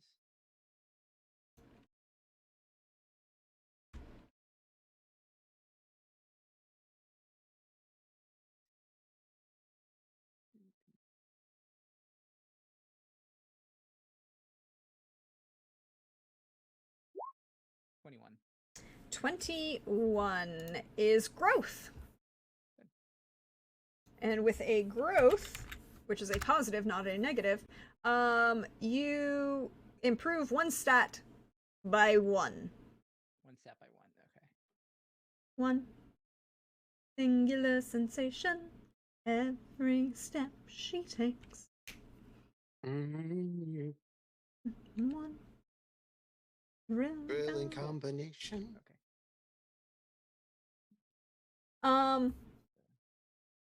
And then the Musgroves. Well, this will be a 2d6 plus 11 total. We have a plus 18 on wealth, and I know that you have a thing you're going to do with that about what that means and how that works. Yeah, I'm gonna explain that. Let me first roll my 2d6, and Mm-hmm. going to add a plus 11. I roll a 2. That doesn't make no sense. How does that not work right? Because you put a space in between the parentheses. Well, I just did the custom roll. Well, I just didn't. I just did 2 dice. Yeah, okay. It might be the if the custom roll does not seem to be working properly. Okay, then that So probably manual. that didn't work either. Oh, well, that's probably true. Let me. How many do you need to Sweet. drop? Drop 0, so it's roll 2d6, right? Just 2d6 I plus. just need to roll 2d6. Let So me just do 2d6 that plus right 11, right? 17. here. Yes. So I'm just not gonna use I'll just do it by hand. All right, 17 is a decline. Well, no, I mean you can don't take my roll, take your roll, but I'm telling that use that macro. Yes. And then use the. Okay, so a 19. A 19 curse. I was gonna try to Chat- help you out there, but I was not able to. So a I'm curse sorry. gets you Chat reduce. is telling you to use your bonus die, by the way. That You is what have chat 2 is of them. saying. You have 2 bonus die. They Well, don't carry over. They do not. Well, if I have 2, then I will use 2 bonus die. So I'm going to be able to roll my 2d6 and take the Best 2. best. Yeah, of the 4 that you Best rolled. of the 4. So it was a So- 12. So that's a 12 plus well, 11. it's 23, Yeah. Still a curse. which is a Oh, no. curse. Yes, I got a curse one Oh, way or the no. other. Oh, I was going to try the to help you out there, but I no. could not. all You're cursed good. all over the place. So with a curse, your options are you reduce one stat by a d3 or reduce two stats by one. 3. Let's see. One stat by 1d6 or two stats by 1? No, one stat by 1d3, Hmm? a curse, it's not a disaster, or two stats by 1. The value 1, not Right. a die. All right. So in which case, I will take down a couple of things, just a bit of decline. Let me see. What most likely, got to check, but most likely, reputation will probably go down one, and also, let's see what my ending numbers are. Probably, I got to see what I've got left over in terms of investments. Probably can take down wealth and reputation, most likely. Oh no, influence. That's it. Influence and reputation. -1 to each of those. Mm-hmm.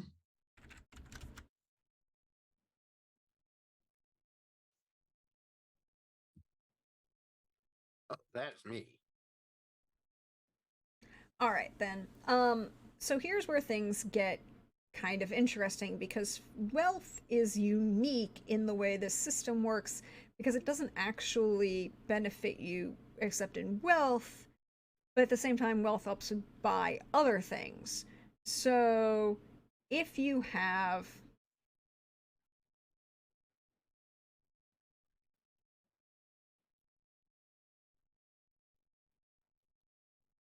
enough wealth, you can boost your wealth score, and then you can change. Also use the land investments to do so. And at the end of every session, you're going to roll. Technically, we should have done this the other way, so we might end up with modifiers and changing things. You can roll your wealth roll, and that will add a modifier to your house fortune roll, how much money you have. Because I had to sit down and go through this rules for wealth 6 times to get this to make sense. And it still doesn't really. The best that I've come up with is the fact that you are going to get,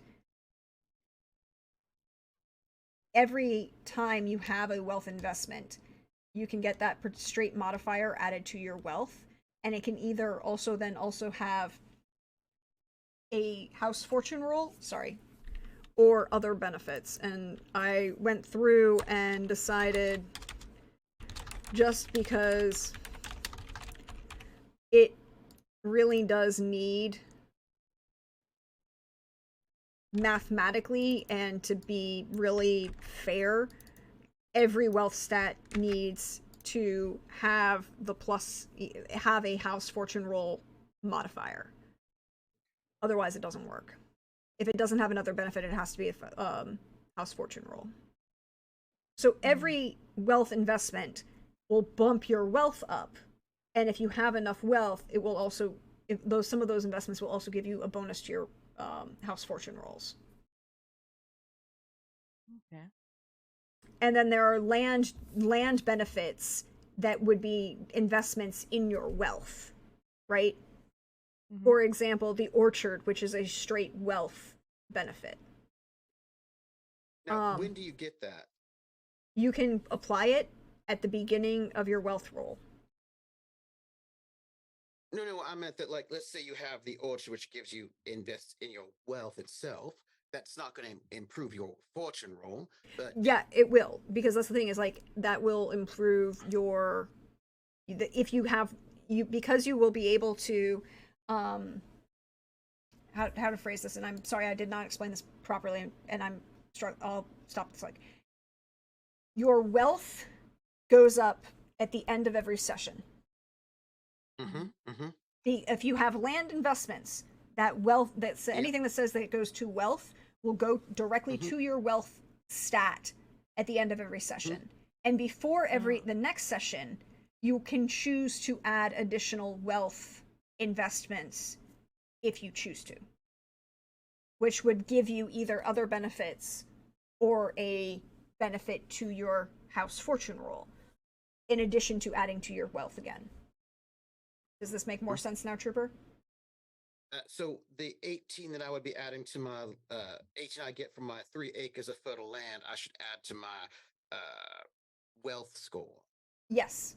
And then that's 18 wealth, additional wealth that you have that you can choose to invest if you wish. Thank you. And that's how that's going to work. Does that make sense for everyone? Yeah. Okay. I think that's where we're going to call it for tonight. Actually, right on where I thought we were going to end on. I'm sorry that Lindy was not here tonight. I'll do my spiel at the end. We hope that she's feeling better, and we look forward to seeing her next week. And next week, we're going to be in 1948. And I will be doing a lot of roles behind the scenes, and I will be asking my players to make 3 decisions. Not now, but 3 decisions between now and next Sunday. And don't worry, I'll put this in the Discord chat, but I want you to know. I need your votes for the HOA, PTA, and Country Club board, right? That's number 1. Number 2, is there a project that you are working on between 1945 and 1948? And if yes, you need to tell me, you just message me to tell me what that is. And at the start of next session, we're going to roll based on your house fortune roll, how that project went. I also need you to determine what your house fortune roll event was, right? So the Musgroves got cursed. The Walters had a disaster. The Gwillams had a boon, and the Quans had, what did the Quan, they had the positive, the little low positive, right? The growth, I think. Growth, yeah, they had growth. They had growth. So you need to tell me what that event was, right? That event does not necessarily have to be actually tied to your project. They can be separate, but there will be a modifier, and I'm going to just put it out there. It's because the chart, the number of events, there are 6 possible options for your house fortune roll, and I'm just going to say that you're going to get a modifier of descending order 6, 5, 4, 3, 2, 1 to your project roll that we will do at the beginning of the next session. To see how that project went. So your house fortune will also influence any projects that you had going on. Right. So again, who you're voting for, if you have a project, what the project is, and then what your event was. And what the event was. Thank you. I was like, but I need those 3 things from everybody. And I will, let's go around and we will go in reverse order from how we introduced everybody. Say who you are, where we can find you, share some love, and I'll do my spiel at the end. Also, what is one item that your character did not eat at the potluck?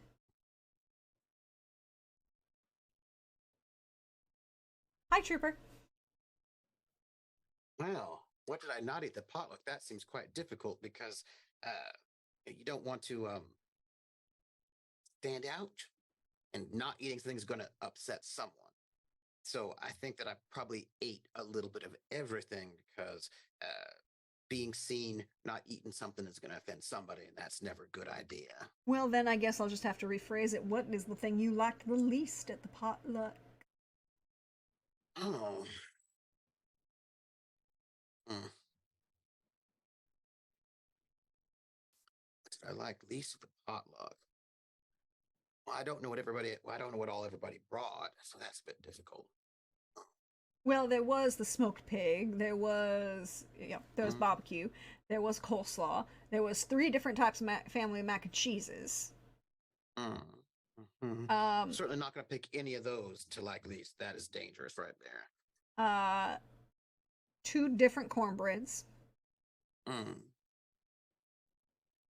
an icebox mm, cake, 14 different mm. pies, green beans, collards, and some. Well, Mrs. Mrs. Eldridge brought fried green tomatoes. Uh, was there a competing peach pie? There was not a competing peach pie. All right then. Coleslaw. All right. I would have gone with the competing peach pie, but if no one else bought a peach pie, which meant that my wife's peach pie was the best. Mm-hmm. Mm. Yes. So tell the world where we can find you, Trooper. Oh, I thought that was all I needed to do. Sorry. I'm No. Trooper SJP. It is me. It was lovely being here, and the Musgroves have got plans. They just aren't flashy. Let me see. You can find me. It was lovely being here with everybody. Everybody's so wonderful. Let me see. You can find me at Trooper SJP here on the Twitch. And today is Sunday, so Monday, tomorrow, you can find me with Prax and also with Pope for Montreal by Night, our Vampire the Masquerade campaign over at Wandering DM's channel. Tuesday, 7 p.m. on my channel, Trooper SJP, will be Motor City Hollow Crown, which is a Vampire the Masquerade 8-shot set in Detroit, 1973. And then Friday, 7 p.m. on my channel, will be The Gamblers, our Traveler Pirates of Drynex campaign. And I think those are all of the live RPGs I've got going on. That's me. And share some love. Well, it was lovely to be here with everyone. I really appreciated each person's approach to their houses. I have to give love to Pope for some very, very soap opera level snarky comments that was all revolved around some jalapeno cornbread, and there's going to be some love for that one. Just without a doubt. I need to go and give some love for the Walters for giving a shout out to the doctors. Do not think that the Musgroves, when like when we play some of those video games, we're like, so-and-so will remember that. Oh yeah. The Musgroves will remember that you shouted them out. Remember that. And pay you back with kindness. We are Quakers and we cannot handle that. And then I want to give love to also to the Quans for not letting the Musgroves go to the party alone. The discussion of when is the best time to bring the kids there so that they will not be too rambunctious, but also they will tucker out at the right time. Love for all of that. And I want to give love to Prax for gorgeous NPCs. Thank you. I appreciate you. Hey, Lynn. How are you? All right. Yeah,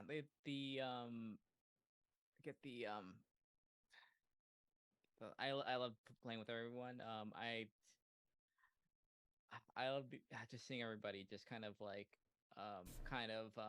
maneuver their way through the potluck and see what they can get. And first of all, to Dr. Musgrove for helping out the Quans and getting to know people. Also not letting them be awkward and kind of like go at like noon. But yeah, I'm Lynn, Gremlin art, pretty much everywhere. You can find my art there, and next we see me is probably on Wandering DM for Sai and Birth of New Gods. We're doing some research. We're gonna probably meet up a few of the remaining godlings as we kind of go toward the end of the campaign. So I can't wait for that. And you can probably stayed away from like the mac and cheese. It's probably heavy as hell. Well, yeah, it's all cooked with lard. Yeah. And Pope, thanks for being here again tonight.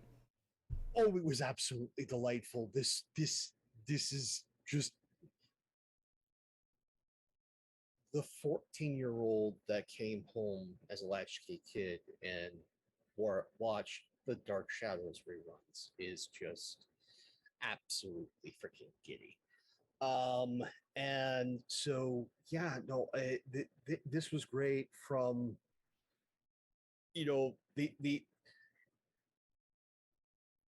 the succubi incubi house, like being the talk of the evening's events without really having to have done anything, just felt just like spot on. And then like this beautiful familial relationships between the Quans and Musgroves. It's because of the time skips. I am so curious if we're going to get a Wonder Years moment between these two families. Because, I mean, I don't know about you, but it's kind of looking that way. And no, this is the absolute delight. And I cannot wait for next week when my neighbor is back. Because there's going to be, we have 3 entire years to gossip about, as well as trying to knife each other. So we have so much time. There are so many garden awards to try and get. If you're interested in seeing more of my silly face, yeah, tune in tomorrow over on Wandering DM for more vampire goodness. There's this individual called Consequences, and I hear from Simon that they're showing up tomorrow. Still, hashtag not the Ravnos' fault. Oh, no, it never has been. But Consequences are arriving tomorrow. So I am very curious as to whom that is, and I suggest you all come with us to discover whom that is. And thank you all so much for being here with a live VOD YouTube story is nothing without its audience. You're much part of this as we are. And I hope you stay with us through this incredibly unique journey. So take care of yourselves, one another. I'll see you soon. Oh, but you didn't tell us what Dr. Blackthorn did not. He did not eat many things. He did not eat any green bean casserole. He did not eat any strawberry rhubarb pie. I mean, it's June. It's too late for the strawberry rhubarb. You know someone put one up there, though. That's fair. So no strawberry rhubarb pie. Had more than his fair share of the collard greens and the mac and cheese. Had some of the pork, but not a lot. Actually, he didn't really touch most of the protein at the festivities. I mean, there was plenty of protein in those collards. Yes, but it's hidden. And then last but certainly never ever least at my table, thank you, PB, for being here, and thank you for saying yes. Oh, absolutely. It's been an absolute delight so far. Hi, I'm PB from @PB Plays Inside. You can find me on twitch.tv @PB Plays Inside and over on Twitter @PB Plays Inside and pretty much anywhere else, but that's where I'm most commonly at. Coming up, do I have anything coming up? No, what's going to be coming up on my channel pretty much is just me and my best friend Nilly are going to be doing some challenges in Destiny 2, which is one of my main games that I play. Because right now they're slow rolling out some difficult content that we usually like to duo. So we are just hammering in, trying to get through it every single week. And that's where we're at with that. When I'm not doing that, I'm usually playing a mod pack in Minecraft called Vault Hunters. So if any of that's of any interest to you, make sure to stop by at PB Plays Inside over on Twitch. And what did I not eat at the... Oh, what did I not like? I should say. What did I not like? Because I like Peter over here. I had to eat a little bit of everything because I don't got the best of reputations. Can't afford to knock that down any more than it already is. It's already at a -10. It's my worst modifier. So, but what I didn't like, man, you know, I showed up at like 5. I really didn't start eating until like 5:36. And there was a certain dish that I feel like had been out there for a few hours that I just wasn't like really. It just, you know, it didn't age well over those few hours. You know, I can't really trust that store-bought potato salad that well. So it just, I ate it. It wasn't my favorite. But no one tell them. I love the Quans. Don't tell them. If they would have made it, it would have been better. It's just that it's, you know, you can't trust the store. Not in these times. It's not like the store, they didn't actually go to Hall's Sundries to get it, and it's not like the store is going to waste the money. What they think is wasting money and actually use Dukes in their potato salad. And everybody can tell the difference. You know, we told them for next year, you know, like we let the Quans know. We let them down easily on that one.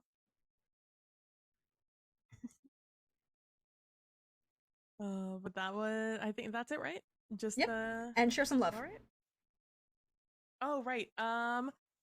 Let's see. What did I absolutely love? I love just the small moment, where Jaehoon went over and just got introduced, like pretty much dragged and introduced into these dryads, just like straight up.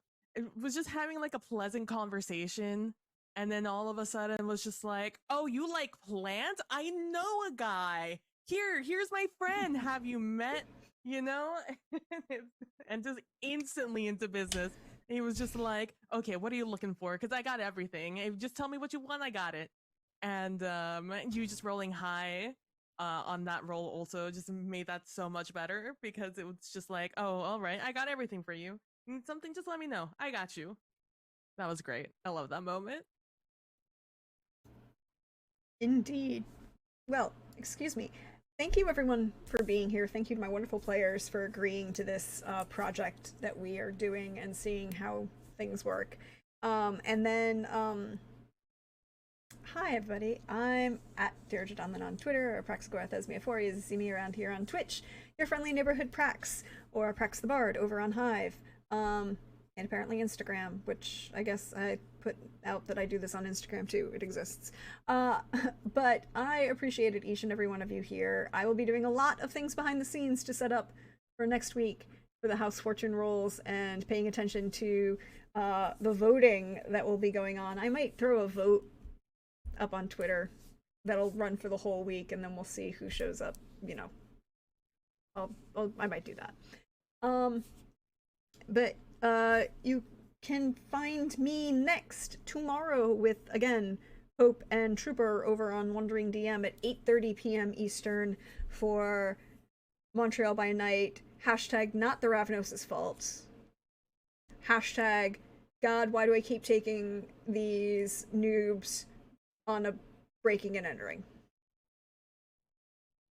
Or excuse me, why do these noobs keep taking me on this breaking and entering?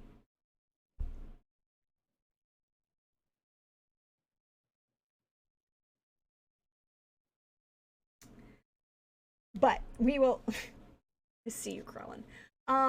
We'll be there tomorrow for that. We'll be back here on Sunday for more Carousel Court, 1948. If you liked this or enjoyed it or had anything, this will be going up on YouTube tomorrow. If you, hey, by the way, I have a YouTube. You can check stuff out there, including all of the VODs of all of the games that I've run and all of the game prep sessions that I've done, and they'll all nice, neat little playlists. And if you know, like, share, comment, and subscribe, I guess that's the thing you have to do, is you, have to say now. But yes, if you can, it'd be great if you throw me a like or a comment on anything over there, because apparently YouTube is a hellscape, which is also true. But you can also, if you want to support us over here, again, I have a Ko-Fi. It's got a fundraising goal to help buy another camera so I can do more fancy stream stuff, more kitchen streams. The last one I did is also going up on YouTube. I did a stream outside on the grill where it was fun. And then we also have merch. And apparently it's really nice merch from tied to the Witcher Roads Home campaign, the 2 Mechton campaigns that I've run, and some classics on Twitch. But if you check out that, all of that goes to support us and will support me so I can do this and then start hopefully eventually having money that I can start paying my friends to come and tell stories with me. Someday. But we should send, again, I appreciate each and every one of you for being here, and even if it's just, you know, a comment or a retweet or hanging out in chat and being so cool, all of that is great and I appreciate it. But there is nobody I know who is on, so we are not going to read anybody. So instead, we're just going to say good night. And keep an ear out. Oh, wait. I have to give another shout out and thank you to Hawkeye for those wonderful radio ads that he did for me. Thank you so much.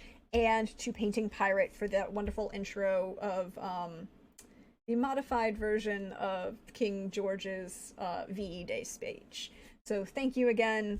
I appreciate each and every one of you, and keep an eye out because we'll be back next week. Bye.